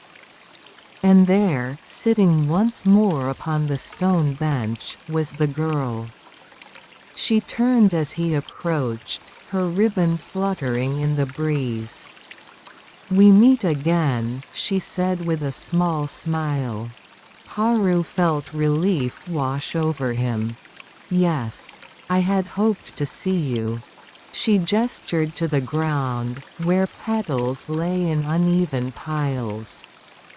"The season ends. Soon the trees will be bare." Haru sat beside her, the question heavy on his lips. "They say the grove will be cut. A road will come through here." The girl's expression did not change, though her eyes grew distant. So the wind carries change as well. Does it not trouble you? Haru asked. To lose this beauty? She tilted her head, watching a petal spin in the air before landing at her feet. Beauty does not vanish when trees are cut. It lives in memory, in stories, in the way it changes us. But still, she added softly, if the choice is ours, we should guard what teaches us to see beauty in the first place. Her words struck him deeply. He turned to face her. Then you would protect the grove? She met his gaze calmly. I would protect the wind within it. That night, Haru could not sleep. He lay awake, listening to the faint rustle of leaves outside his window, as though the trees themselves were whispering. He realized that neither blind acceptance nor angry resistance would honor the blossoms. What mattered was to show others what the grove truly was, not just trees, but memory, prayer, and silence. The next morning, he resolved to speak. At the village gathering, when the elders discussed the merchant's proposal, Haru stood. His voice trembled at first, but grew steadier as he spoke. These trees are not only wood, he said. They are our ancestors' breath. They are the stories told to children, the place where prayers rest. If we cut them, we will gain coins, but we will lose something greater, the part of us that listens to the wind. Silence followed. Some frowned, some nodded. The matter was not settled, but Haru knew he had planted a seed. Afterward, as the villagers dispersed, Haru felt the evening breeze stir. A single petal, late and lingering, drifted down before him, spinning slowly until it landed upon his palm. He held it gently, remembering the words of the storyteller, the voice of the girl, the lessons of the blossoms. To resist is to cling. To accept blindly is to forget. But to walk with the wind. Haru closed his hand around the petal, not to keep it, but to feel it one last time before letting it fall. The breeze lifted it from his palm, scattering it into the fading light. Chapter 4: The Festival of Falling Petals. The festival came with the final blush of spring. By then, the cherry blossoms had thinned so greatly that entire branches stood bare, dark against the pale sky. Yet in the hollows where petals gathered, the path seemed softened, as though the trees had laid down a carpet for those who still cherished their gift. Every year, the villagers marked this season with song, lanterns, and offerings at the small shrine that stood halfway along the ridge. But this year the festival carried a heavier meaning. The talk of the new road had spread to every household. Some whispered it might be the last time the grove would host such a gathering. Haru awoke that morning with a tightness in his chest. He helped his grandmother prepare small rice cakes dusted with kinako, wrapped neatly in paper for offering. As they worked, she watched him closely. "You will speak again, won't you?" she asked. He nodded, though his voice faltered. "If I can. If they will listen." "They will," she said gently. "Not all at once, but the heart bends when truth enters slowly, like rain into soil." Her faith steadied him. That afternoon, the village gathered at the foot of the ridge. Lanterns hung from poles, swaying lightly in the breeze. Children carried small paper fans painted with blossoms, chasing one another through the grass. Old men adjusted their robes, while women prepared trays of offerings: rice, sake, flowers. Haru climbed with them, step by step, until they reached the shrine beneath the trees. Though the blossoms had mostly fallen, the ground was thick with petals, softening every sound. The villagers placed their offerings, bowed, and lit incense, the smoke curling upward to mingle with the branches. The head elder stepped forward, his voice carrying over the crowd. "This grove has sheltered us since before our grandfather's time. Tonight, we give thanks. May the blessings of these trees follow us into the years to come." A murmur of assent spread. And then the music began, slow at first, the beat of a drum, the plucking of a shamisen. Dancers moved in a circle, sleeves flowing like water.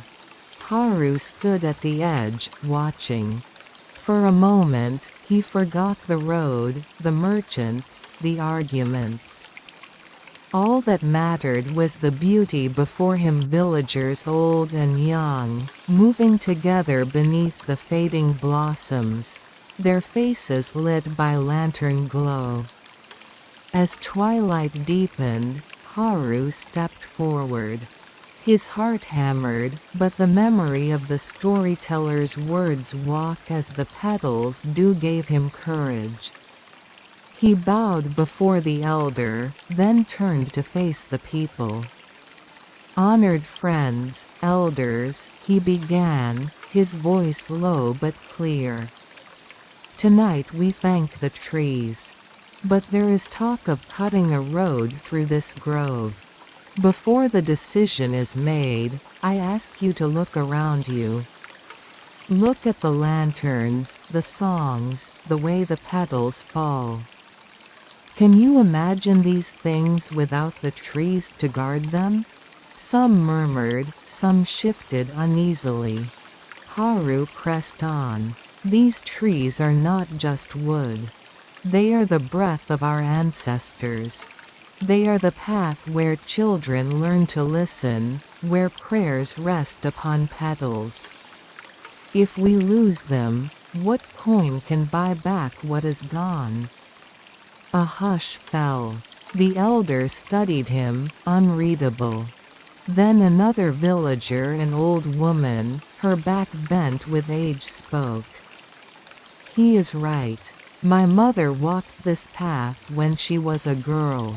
I walked it after her. To lose it would be to lose part of ourselves." Others nodded, though some still frowned, their thoughts turned to trade and prosperity. The debate was not over. But the words had been spoken, and they lingered like incense smoke in the air. Later, as the moon rose, the villagers set their lanterns upon the stream that wound down from the ridge. Each light bobbed gently upon the water, carrying prayers into the distance. Haru watched his own lantern drift away, its flame trembling but steady. Beside him, the girl appeared once more, her ribbon pale in the moonlight. "You spoke well," she said softly. Haru lowered his gaze. "I don't know if it will be enough." She smiled faintly. "The wind is not seen, yet it shapes the trees. Words are like that. They move unseen, but they linger." He looked at her, wishing to ask her name, wishing to know why she always appeared when the blossoms did. But before he could speak, she stepped back into the shadows of the trees, and when he looked again, she was gone. The music faded, the lanterns drifted farther downstream, and the villagers began their descent. Haru lingered, standing alone beneath the last blossoms. A breeze rose, scattering a few final petals across his shoulders. He closed his eyes, feeling them settle, then fall. The festival was over. But something within him had changed. He understood now, even if the trees fell, even if the path was altered, the duty to protect what they meant would remain. And so long as one person remembered, the blossoms would never truly vanish. Still, he hoped with all the quiet strength in his heart that they would stand a little longer, and that the road would wait. Chapter 5 Echoes of the Grove. The morning after the festival, the ridge lay silent. Lanterns extinguished, ashes of incense scattered by the night wind, petals pressed damp against the stones. It was as though the grove had drawn a deep breath and released it, returning once more to its quiet rhythm.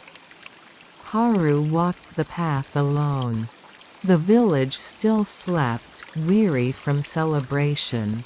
The smoke of cook fires lingered faintly in the air, mingling with the earthy scent of fallen blossoms. His sandals brushed the stones softly, each step stirring the remnants of petals into small swirls. The echo of his own words still haunted him. They are the breath of our ancestors. What coin can buy back what is gone? He had spoken them with all his heart, yet uncertainty gnawed at him. The elder had not answered, only silence. Would silence mean protection, or surrender? He paused before the stone bench where he had first seen the girl. A few petals clung stubbornly to its surface, trembling in the faint wind. He sat, gazing at the branches above half bare now, but still holding clusters of blossoms that seemed determined to remain. "You always return here," a voice said softly. Haru turned sharply. The girl stood a short distance away, as though she had stepped out of the morning mist itself. Her indigo kimono was the same, her ribbon pale against her dark hair. She carried no lantern, no basket, no sign of errand or purpose. Haru's heart thudded. You were at the festival." She inclined her head. "I was." "Who are you?" he asked at last, the question that had long rested on his tongue. "I never see you in the village. Yet you always appear among the blossoms." The girl's eyes softened, but she did not answer directly. Instead, she knelt beside the bench and brushed her fingers lightly across the petals. When the wind carries these away, they do not vanish. They return to the soil, to the roots. The blossoms you see each spring are not new, but part of all that has fallen before. I am like that. Her words unsettled him, both strange and familiar. Do you mean you are tied to this grove? She met his gaze, her expression unreadable. Perhaps. Or perhaps I am only a shadow of memory. Does it matter? Haru wanted to say that it did matter, desperately. Yet the calm in her voice disarmed him. He felt as though speaking too loudly would scatter her, like petals in the wind. You spoke with courage last night, she continued. Whether the grove remains or not, those words have already entered the hearts of some. That is how memory survives. He lowered his head. But what if it isn't enough? What if the road is built, and the trees are gone? Then you will carry them, she replied simply. As your grandmother carries the voice of her mother, as the soil carries the petals. The grove is more than branches and leaves. It is every soul who remembers standing here, listening to the wind. Her words struck something deep within him, like a bell rung in a hidden temple. He realized, with sudden clarity, that perhaps her presence itself was memory woven of blossoms, of prayers, of the breath of countless generations. The sound of footsteps interrupted them. Villagers were beginning to climb the path, some to fetch water, some to gather firewood. The girl stood, her form blending with the shifting light. I must go, she said softly. Haru rose as well, urgency rising in his chest. Wait, at least tell me your name. She paused. For a long moment, he thought she would vanish without reply. Then, with the faintest smile, she whispered Sakura. The name drifted between them like a petal, fragile and weightless. And then she was gone, her figure dissolving into the pale shimmer of blossoms stirred by the breeze. Haru stood alone, the name echoing in his mind. Sakura. Was it real, or only a gift of the trees? He could not say. Yet the sound of it filled him with both sorrow and strength, like the hush that follows the toll of a temple bell. As the villagers approached, Haru turned toward the path, determination firming within him. The debate was not finished.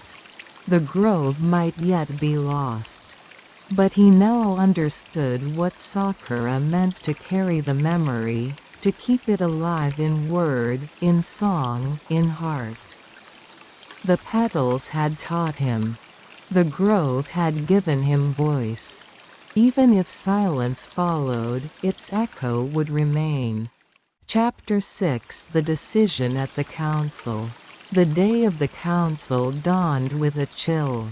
Mist hung low across the rice fields, veiling the village in a soft gray shroud. From the eaves of the houses, water dripped steadily, the remnants of last night's rain.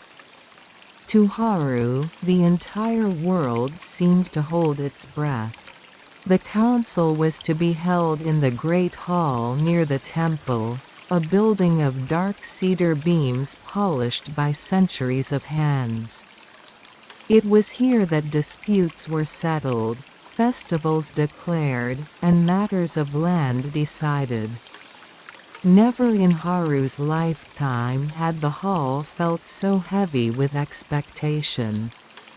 When he arrived with his grandmother, the place was already filled. Elders sat at the front, their robes neat, their faces lined with years of both labor and wisdom. Behind them, villagers crowded close, whispering anxiously. Merchants from the nearby town were also present, their lacquered chests stacked neatly along the wall. Filled with gifts meant to persuade bolts of silk, coins, bundles of tea. The head elder, Matsuo, raised his hand, and the room fell to silence. His voice, though old, carried with clarity. "We meet today to decide the future of the grove," he said.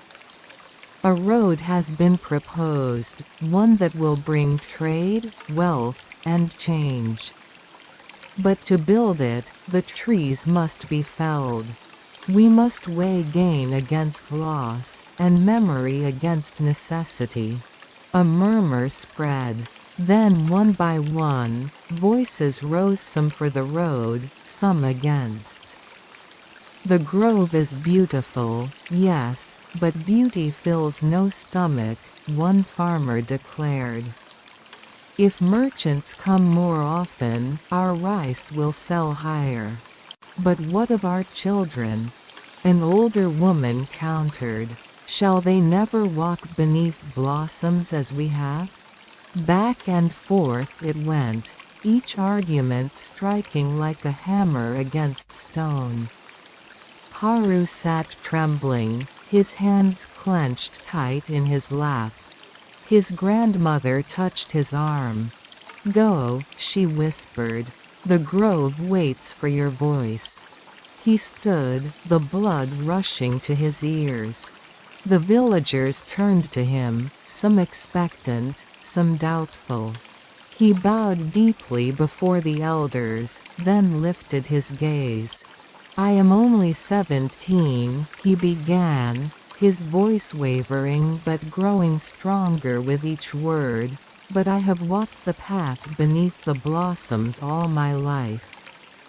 I have seen how they teach us without speaking to be patient, to be humble, to accept the passing of seasons. If we cut them down, we not only lose trees. We lose the teacher who has guided us silently for generations." He paused, scanning the crowd. Some listened with furrowed brows, some with softening eyes. "The merchants offer wealth," he continued, "but wealth is a tide, it comes, it goes. Once the trees are gone, no coin can bring them back. They are the breath of our ancestors, the prayers of those who came before. Do we trade that away for silk that frays and silver that melts?" A silence followed, deep and taut. Then, as if from nowhere, he remembered Sakura's words, "The wind is not seen, yet it shapes the trees." He took a breath. "I ask you, let the road bend. Let it pass around the grove. It may take longer, cost more, but it will spare what cannot be replaced. If we hold to both memory and change, we honor both our ancestors and our children." The hall was quiet. Matsuo, the head elder, sat unmoving, his eyes closed in thought. The merchants shifted uneasily. At last, Matsuo opened his eyes and spoke. "The boy speaks with heart. But the heart alone cannot feed the people." A pang of despair struck Haru. Yet before the silence could harden, another elder spoke. "And yet," the elder said slowly, "he is right. The grove is not only trees. It is our prayer. It is our bond. If the road must come, let it bend." Another voice joined, then another. The tide shifted slowly, like water finding its path. Not all agreed, some scowled, some muttered, but the balance was turning. At last, Matsuo raised his hand again. "So it shall be. The road will be built, but it will not cut through the grove. It will go around. The merchants will adapt." A collective sigh filled the hall. Some smiled, some frowned, but all knew the decision was final. When the villagers filed out, Haru remained standing, stunned.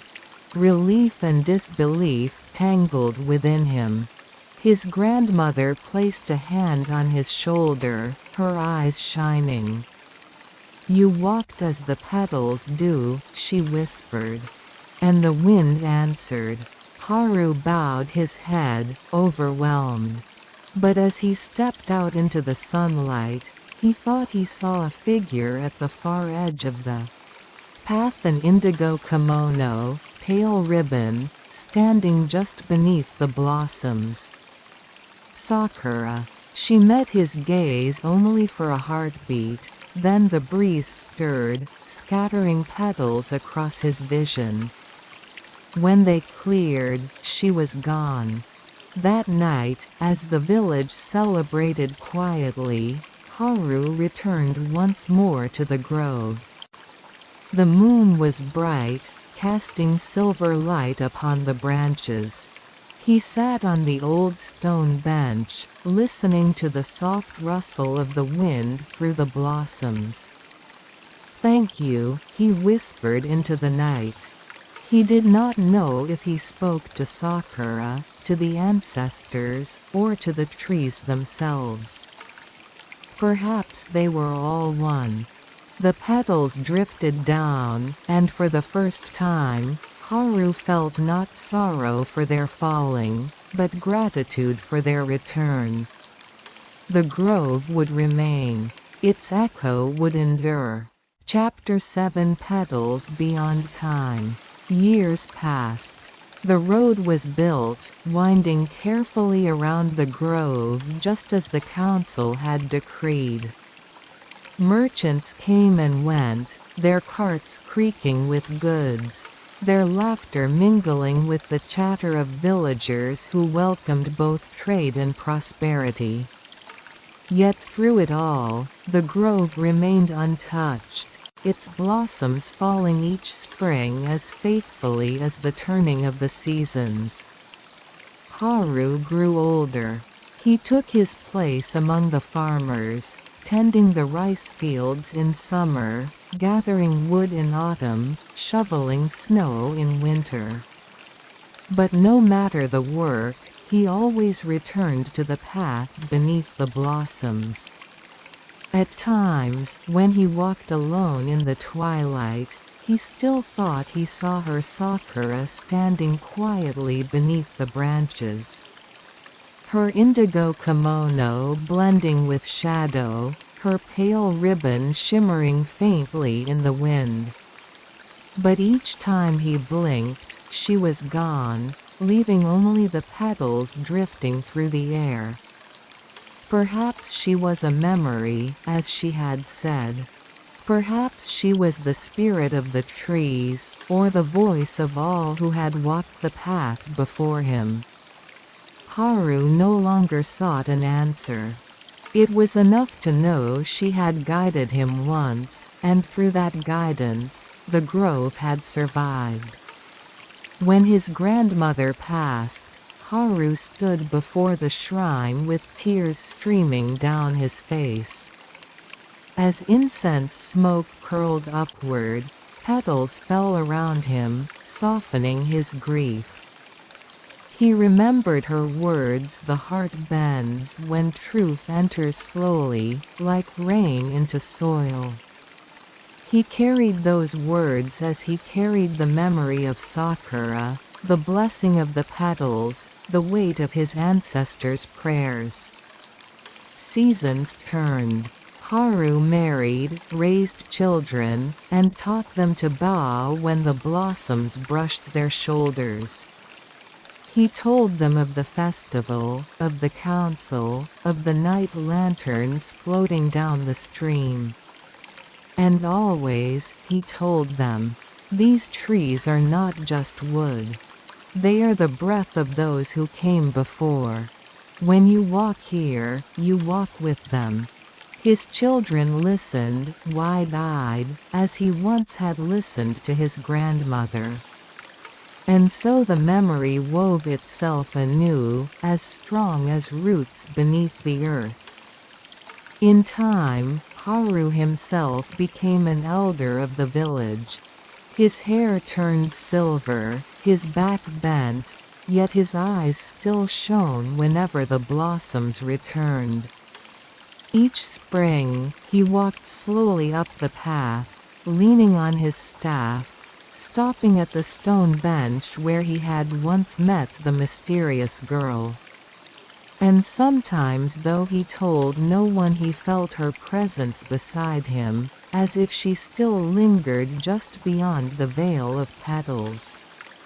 In the last spring of his life, Haru rose before dawn and made the climb one final time. The grove was quiet, the air cool with morning mist. Petals drifted like snow, softening the stones of the path. He reached the bench and sat, breathing deeply, his body frail but his heart steady. "Thank you," he whispered, as he had whispered so many times before. "For teaching me, for staying with me." The wind stirred. Petals swirled around him, covering his lap, his shoulders, his hands. In that moment, he thought he saw her again, Sakura standing just beyond the trees, her ribbon glowing in the dawn light. She smiled gently, and her form dissolved into the falling blossoms. Haru closed his eyes.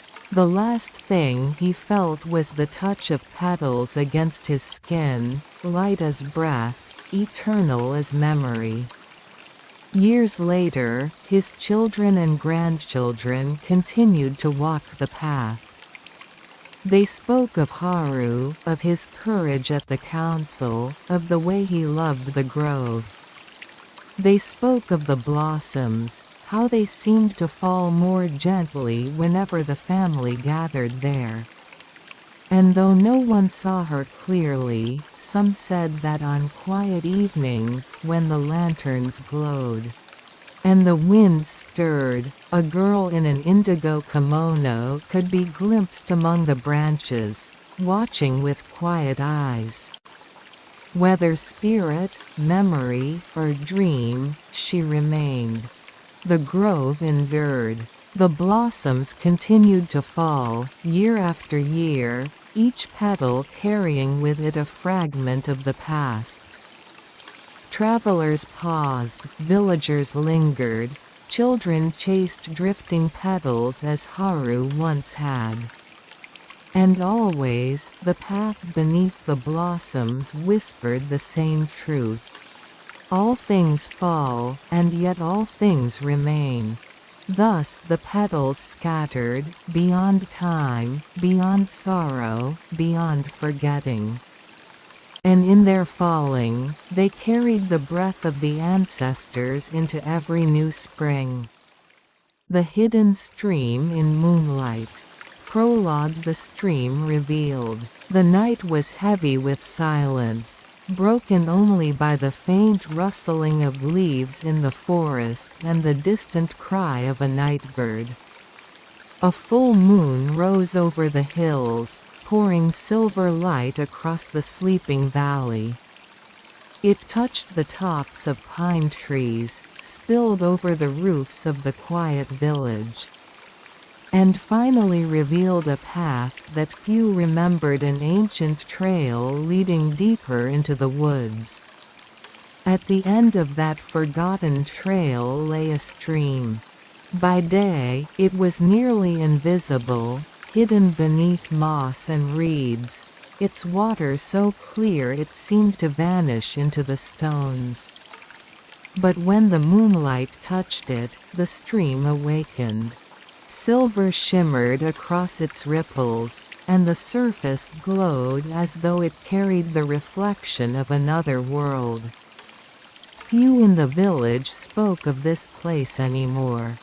Once, long ago, it had been a site of prayer, where monks sat in meditation and travelers rested their weary feet.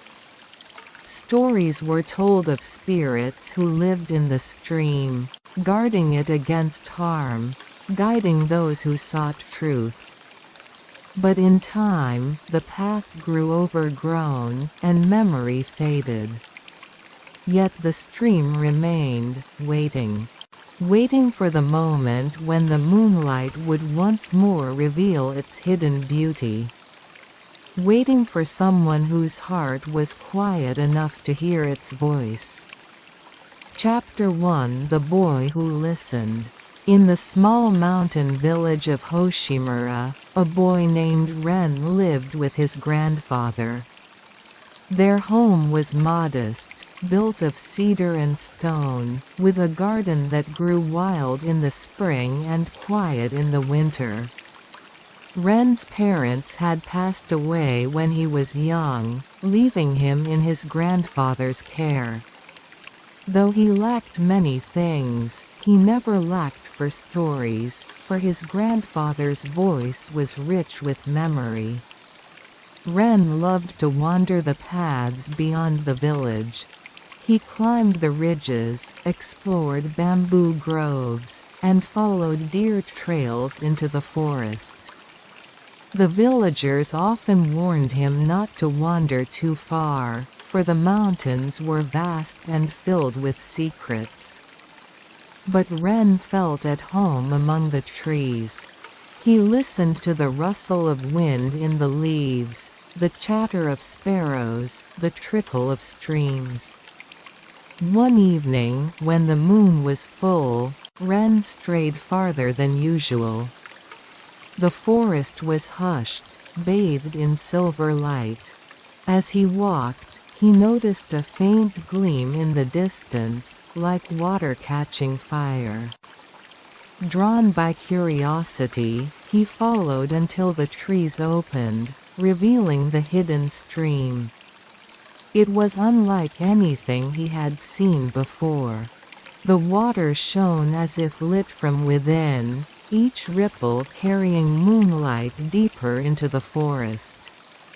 The stones beneath the surface glimmered faintly, as though they too remembered something long forgotten.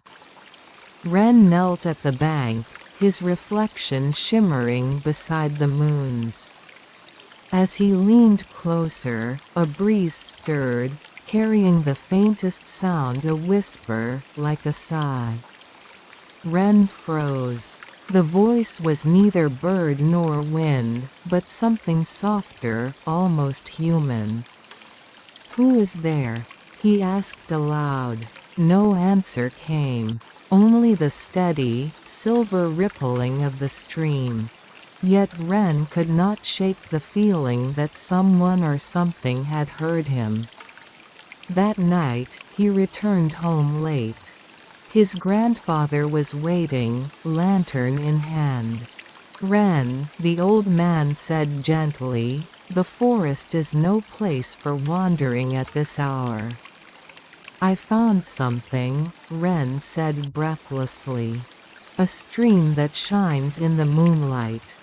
His grandfather's lantern wavered. For a long moment, the old man said nothing. Then, in a low voice, he asked, "Did it speak to you?" Ren blinked. You know of it?"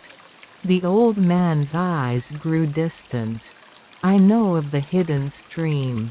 Few remember it now, but once it was a place of prayer. They say the moon reveals its spirit to those who are meant to hear.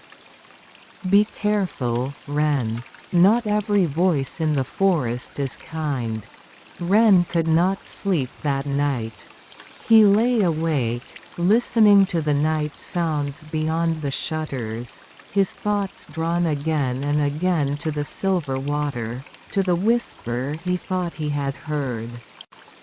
He felt both fear and wonder, as though he stood at the edge of something vast. He knew one thing: he would return. Chapter 2: The Grandfather's Tale.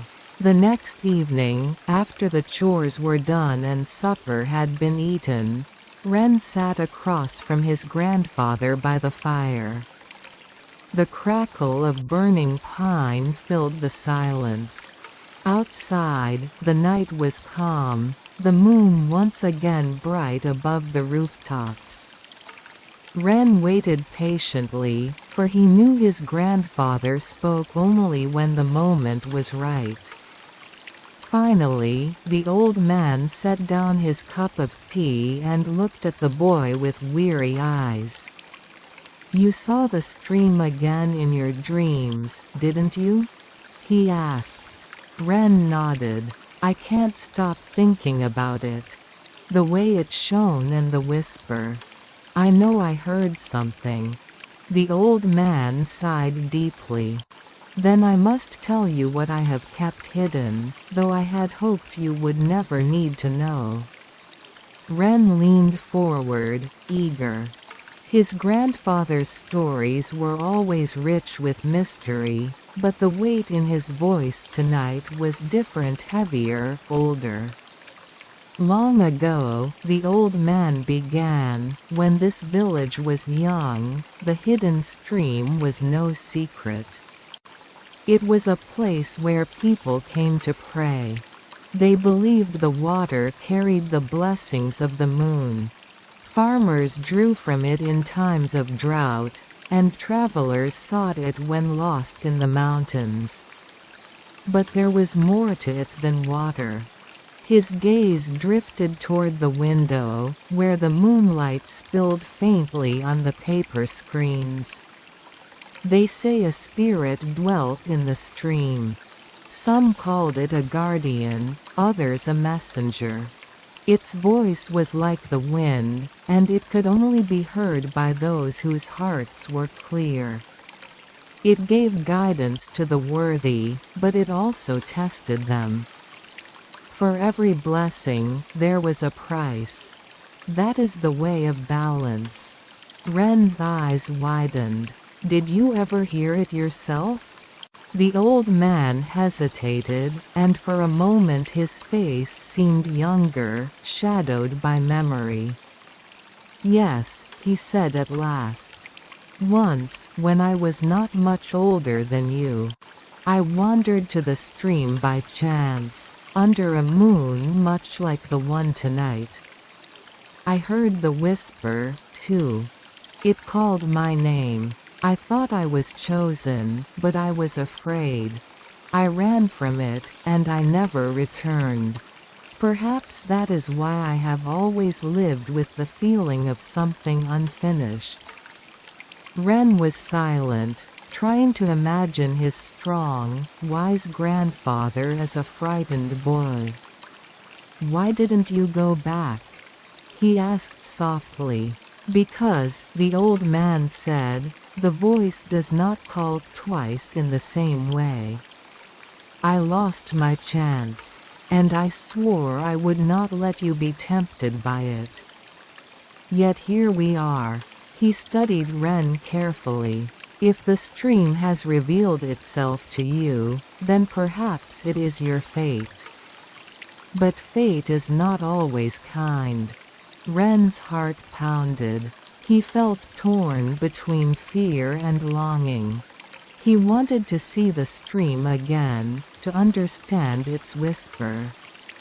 "What should I do?" he asked. The old man closed his eyes, as though listening to some far-off sound. Then he spoke slowly. "Go, if you must. But go with respect. Do not demand, do not grasp. Listen more than you speak. And remember, spirits do not measure worth by strength, but by the quiet of one's heart." Ren nodded solemnly. "I'll remember." That night, long after his grandfather had fallen asleep, Ren slipped outside. The village was wrapped in stillness, roofs silvered by moonlight. The path to the forest lay waiting, shadows stretching like guiding hands. And somewhere beyond the pines, the hidden stream shimmered. Chapter 3: The Moonlit Encounter. The forest was hushed beneath the weight of the moon. Every branch and stone seemed sharpened by silver light, and the path, though narrow and half-hidden by fallen needles, unfolded clearly before Ren's feet. He walked quickly at first, his heart racing with the thrill of defiance. Yet as the shadows deepened, his steps grew slower, his breath quieter. He remembered his grandfather's words: "Listen more than you speak." At last, the trees parted, and there it was again, the hidden stream. Moonlight poured onto its surface like liquid silver, and the water rippled gently as though stirred by an unseen hand. Ren knelt at the bank, his reflection shimmering beside the moon's. He whispered, almost without realizing, "I came back." The air seemed to shift. A breeze slipped through the pines, though no leaves stirred. And then, from the heart of the stream, came the whisper again, clearer this time, like a voice woven from water and wind. "You return." Ren's eyes widened. "You can hear me?" "I hear all who listen," the voice replied. It was neither man nor woman, young nor old. It was simply there, as natural as the flow of water. Who are you?" Ren asked. "I am what has always been here," the voice murmured. "The breath of the mountain, the memory of the stream, the echo of moonlight. Call me what you wish. Some have called me a guardian. Others, guide." Ren swallowed hard. "Why me? Why show yourself to me?"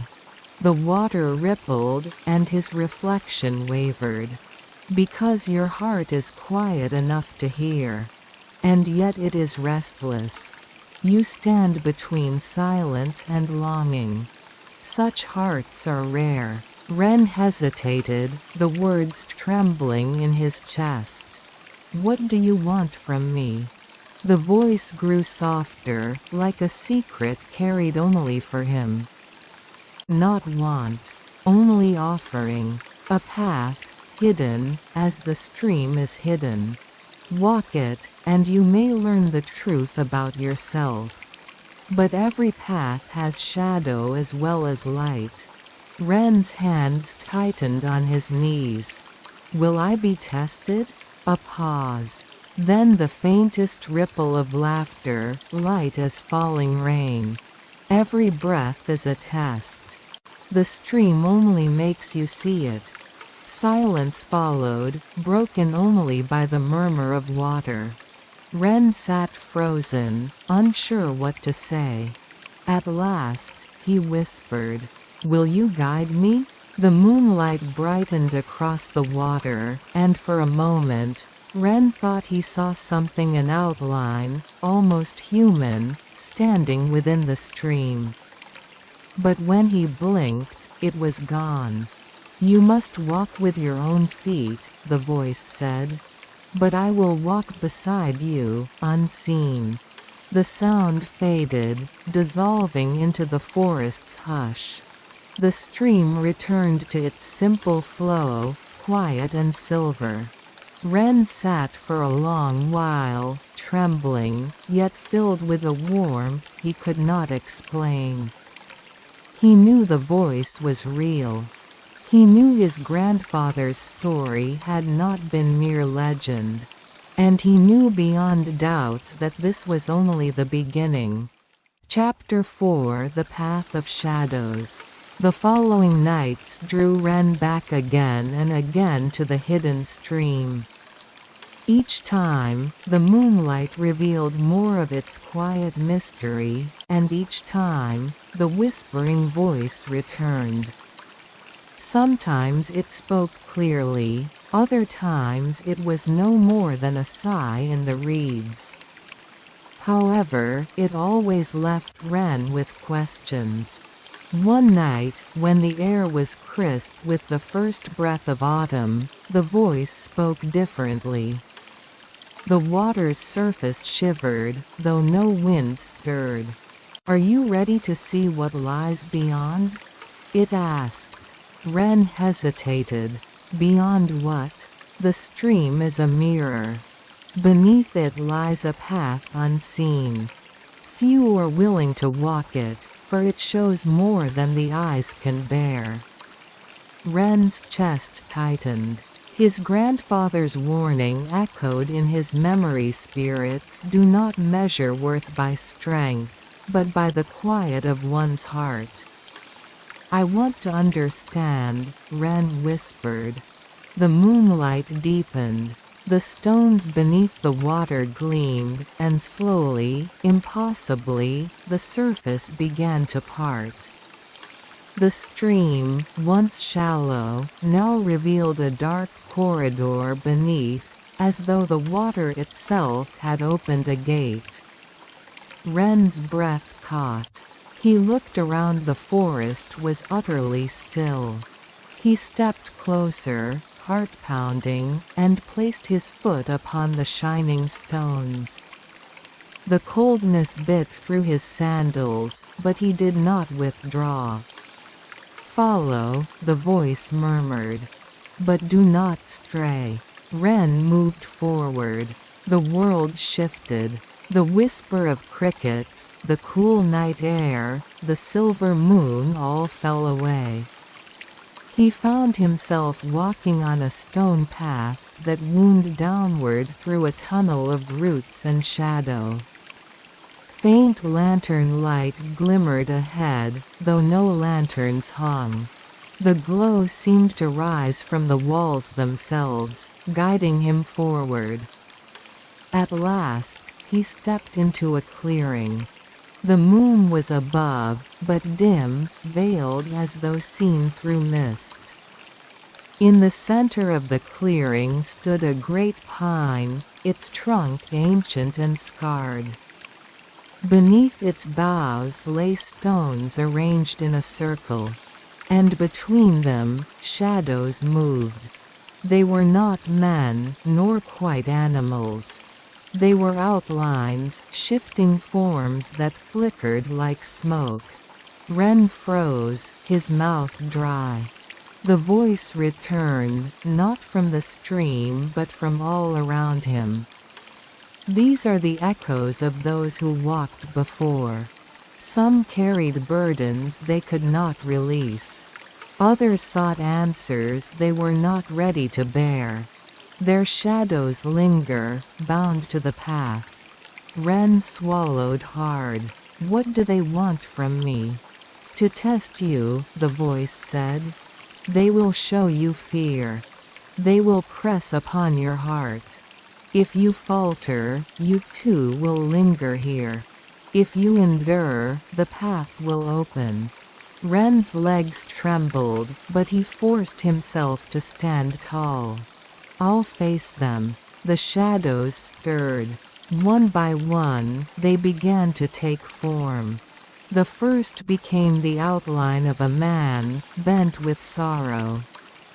His face was hollow, and his hands clutched at invisible chains. He looked at Ren, and though his mouth did not move, Ren heard his despair. "You will fail as I failed. The weight is too great." The boy's knees weakened. He thought of his parents, of loss, of all the nights he had cried alone. The ache of memory surged like a tide. But then he remembered his grandfather's words. "Listen more than you speak." Ren bowed his head. "I hear your sorrow," he whispered. "But it is yours, not mine. I will carry my own and walk on." The figure wavered, then dissolved into mist. Another shadow rose, sharp and fierce, with eyes that burned like fire. "You are weak," it hissed. "You are small. You will never endure." Ren clenched his fists, breath ragged. The words cut deep, for he had often felt weak, dependent on others' strength. Yet the memory of the stream's gentle light steadied him. "I am small," he admitted, his voice trembling. "But even small steps can walk a long path. And I will keep walking." The shadow faltered, then drifted away like smoke in the wind. One by one, more shadows pressed forward, voices of doubt, fear, longing. Each echoed parts of Ren's own heart. Each sought to bind him. But though his body shook, he endured. He listened. He acknowledged. He let them pass. At last, the clearing grew still. Only the great pine remained, its boughs heavy with silence. The voice of the stream returned, softer now, almost tender. You have faced the shadows within and without. The path opens. The ground shimmered. The stones of the circle shifted, revealing a narrow trail leading deeper into the unknown. Ren stood there, exhausted yet unbroken. His heart beat fast, but within it was a new steadiness. He had taken his first step on the hidden path. Chapter 5: The Spirit of the Pine. Ren stepped onto the narrow trail that stretched beyond the circle of stones. His legs trembled with exhaustion, but his heart carried a quiet strength. The air grew heavier as he walked, the scent of resin thick, the silence deeper than before. At last, the path widened into a clearing dominated by the towering pine. Its trunk rose so high it seemed to pierce the mist-veiled moon, and its roots spread like veins across the earth, gripping stone and soil alike. The tree pulsed with life, as if it were more than wood and leaf, an ancient presence watching him. Ren stopped, bowing instinctively. "Are you the guardian?" he whispered. The air stirred. A low hum vibrated through the ground, through his chest, through the marrow of his bones. Then, from the shadow of the pine, a figure emerged. It was neither wholly human nor Holy Spirit. Its form was cloaked in needles and bark, its eyes glimmering like dew caught in dawn's light. When it spoke, its voice was the deep rustle of wind through countless branches. "I am the memory of this mountain," it said. "I am the root that remembers, the breath that endures. Some call me Spirit, others, Guardian. I am the pine that has stood since before your village was born." Ren's breath caught. "Then you are the one who spoke to me in the stream?" The spirit inclined its head. "The stream carries my voice, as it carries the reflection of the moon. It flows because I endure, and I endure because it flows. We are bound." Ren bowed again. "Why have you shown yourself to me?" The spirit's gaze lingered on him, sharp yet not unkind. "Because you listened. Because you faced what others turned from. The stream opens itself only to those who walk without arrogance." Ren hesitated. What lies ahead? Why was I brought here? The pine's branches sighed. Every age has its silence, every village its forgetting. Your people have turned from the old ways. They no longer hear the mountain. They take, but they do not thank. The balance phrase.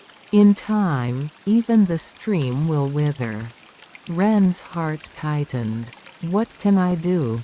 I'm only one person. The spirit stepped closer. Its shadow fell across him like a mantle, yet he did not feel fear. Instead, he felt the weight of time, of memory, of responsibility. "One voice can wake another," the spirit said. "One act of reverence can remind 100 hearts.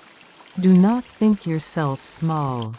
Even the smallest pine cone carries the promise of a forest. Ren bowed deeply, his forehead nearly touching the earth. Then I will try. I will honor the stream, and the mountain, and you. The spirit's eyes softened, though its form remained vast and solemn. Your path will not be easy. There will be doubt, and silence, and those who mock. But the stream will walk with you, as will I. When you falter, return to this place, and the moon will guide you. The pine's branches stirred, though no wind touched them. A single needle drifted down, glowing faintly as it fell into Ren's hands. Keep this, the spirit said. It is a sign of your promise. A reminder that even in stillness, life endures. Ren clutched the needle to his chest, his heart swelling with something he could not name.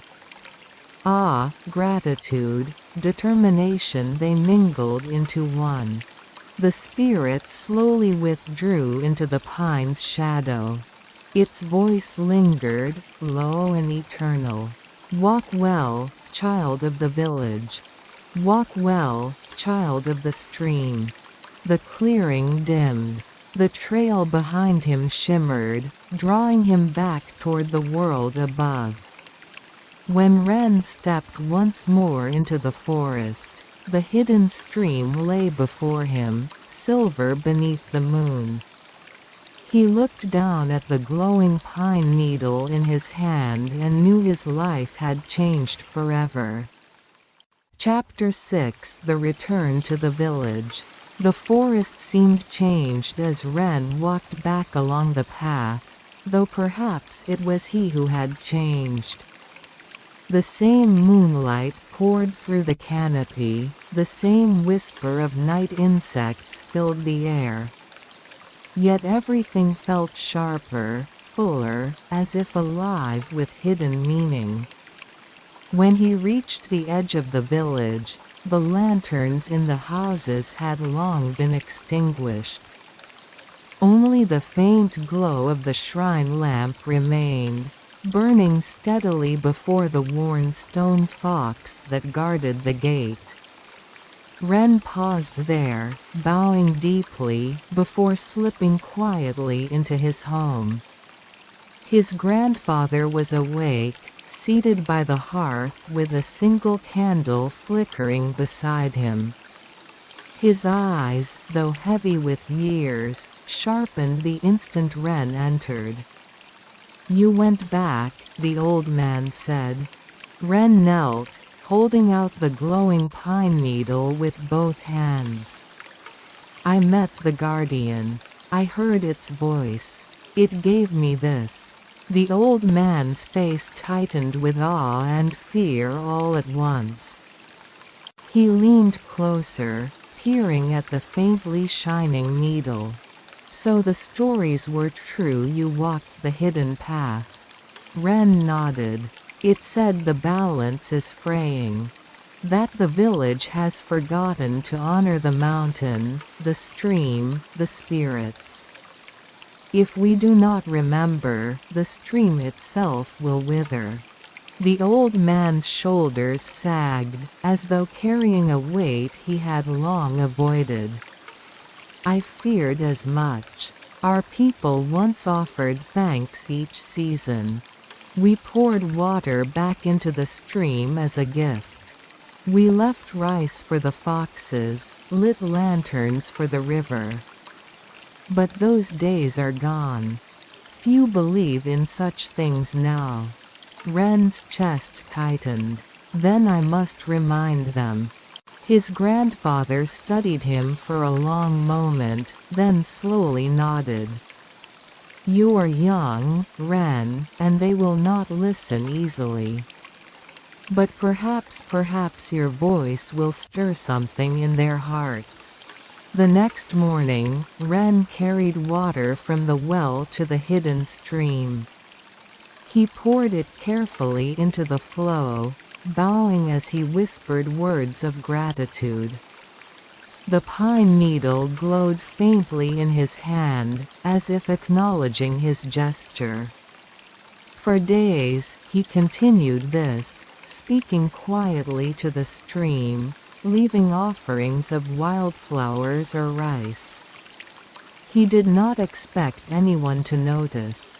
But villagers are observant, even when they pretend not to be. "Ren has been wandering again," one woman whispered as she pounded rice. "Always into the forest at night. Strange boy. He carries water to the old path," said another. "What nonsense. That place is nothing but weeds and stones." Yet some remembered. An elder paused when he heard, eyes distant. "The hidden stream?" he murmured. "I thought it lost. My grandmother spoke of it when I was a boy." Curiosity grew. One evening, as Ren knelt by the water, a pair of children followed him, peeking from behind the trees. When they saw the moonlight shimmer on the surface, their eyes widened. "It glows," one gasped. "Shish," hissed the other. But they stayed, watching as Ren whispered thanks. The next night, more came. Two farmers returning from the fields, an old woman carrying a lantern. They watched from a distance as Ren poured water into the stream, bowing low. The villagers said nothing, but murmurs spread. At home, his grandfather warned him gently, "They will test you. Some will mock, some will challenge. Do not answer with anger. Let your actions speak." Ren nodded. "I understand." The true test came on the night of the harvest festival. The villagers gathered in the square, drums echoing, lanterns swaying. Children laughed, merchants shouted, and sake flowed. Amid the revelry, one of the younger men confronted Ren. "Why do you waste your time with that old stream?" he demanded loudly. "There is no spirit there. It is only water and stone." Laughter rippled through the crowd. Ren felt heat rise in his cheeks, but he remembered the pine spirit's words, "Do not walk with arrogance." He bowed low before answering. "You may be right," he said calmly. "Perhaps it is only water and stone. But water and stone give us life. Without the streams, our fields are barren. Without the mountain, our homes collapse. If we cannot give thanks to what sustains us, then what kind of people are we?" Silence followed. The young man frowned, but said no more. The crowd murmured, unease stirring. Some nodded faintly. Others looked away. Ren felt his heart pound, but he also felt the pine needle warm in his hand. He knew the guardian was watching. That night, when the village slept, Ren returned once more to the hidden stream. He poured water into it, bowed, and whispered, "I tried. I don't know if they heard me. But I will keep trying." The moonlight brightened, the water rippling with silver. The voice returned, softer than ever. One voice awakens another. Do not measure by the ears that close, but by the hearts that open. Walk on. Ren closed his eyes, letting the sound wash through him. He knew now that his path was not one night, nor one season. It would be a life. And he accepted it. Chapter 7: The Stream Eternal. Years passed quietly in the mountain village of Hoshimura.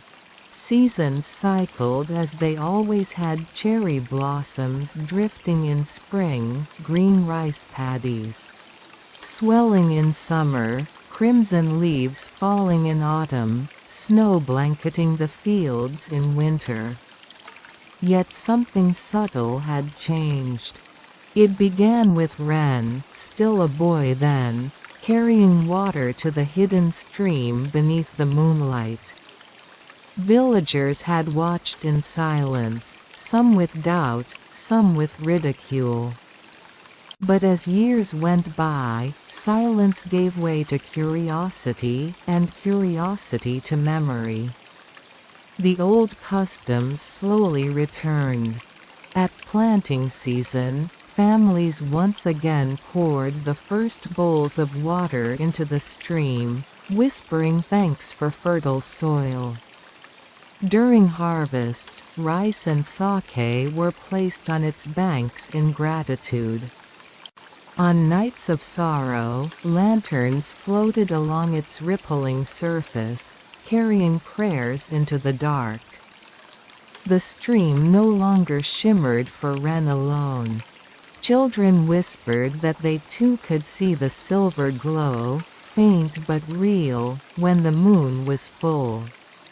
Elders claimed they heard sighs in the reeds, voices long forgotten. The hidden stream was hidden no more, it had returned to the heart of the village. Ren himself grew taller, his shoulders stronger from years of tending fields and carrying water. Yet he never ceased his nightly walks. His grandfather grew frail, but lived long enough to see the village honor the stream once more. On his final night, he took Ren's hand and said softly, "You carried what I could not. I am proud of you." And with a smile, he joined the ancestors. Ren wept, but even in grief, he felt the presence of the stream, the whisper of the pine, the steady embrace of the mountain. He knew his grandfather's spirit flowed now with those currents. One autumn evening, when the air was crisp and the moon hung bright, Ren returned alone to the forest. He followed the path he had once walked as a frightened boy, his feet steady now, his heart calm. The hidden stream shimmered, welcoming him. He knelt at its edge, the pine needle still faintly glowing after all these years resting in his hand. He bowed deeply, letting silence fill him. The voice rose once more from the water, ageless and familiar. "You have walked well, child of the village. You listened when others were deaf, and because of you, the balance breathes again." Ren lowered his head. "I only did what I could." "That is enough," the spirit replied. "The stream endures not by great deeds, but by small acts repeated with sincerity. Each bow, each offering, each whisper of thanks weave together into eternity. Remember this." The water rippled, silver spreading outward like light across a dark sky. Ren thought he saw the outline of the guardian once more, standing tall within the flow, branches for arms, eyes like stars through pine needles. "Will you remain?" Ren asked softly. The spirit's voice resonated. "As long as the moon rises, as long as hearts remember, I remain. And when your voice is gone, another will rise, as you rose." The stream is eternal, because memory is eternal. Ren pressed the pine needle to his chest. A calm warmth spread through him, as though the mountain itself breathed within his ribs. "I will continue," he said. "For as long as I live." The spirit's laughter was gentle, like wind through branches. Then the village will never be silent. Ren stood, gazing at the water glowing under moonlight. The forest was quiet, yet alive with presence, the hum of crickets, the scent of cedar, the shimmer of the stream. He understood, more deeply than ever, that he was not separate from this world. He was a thread woven into its fabric, as fleeting and eternal as the moon's reflection. As he turned back toward the village, lanterns flickered in the distance, glowing softly against the autumn night. The people were waiting, and the stream would flow through them as it had through him. The pine needle in his hand glowed one last time, then dimmed into an ordinary needle, fragile yet enduring. Ren smiled. The hidden stream rippled behind him, eternal in the moonlight. And so, the village and the mountain breathed together once more. Epilogue. The hidden stream never dried. Even in the hardest winters, even in drought, its water continued to flow. Villagers still carry offerings there, not from fear, but from gratitude. They tell their children the story of a boy who once listened to the whisper of water and answered with his heart. And on nights when the moon is bright, if you stand quietly at the stream's edge and listen with the stillness of Ren, you may yet hear it too. The guardian's voice, eternal as the flow of water.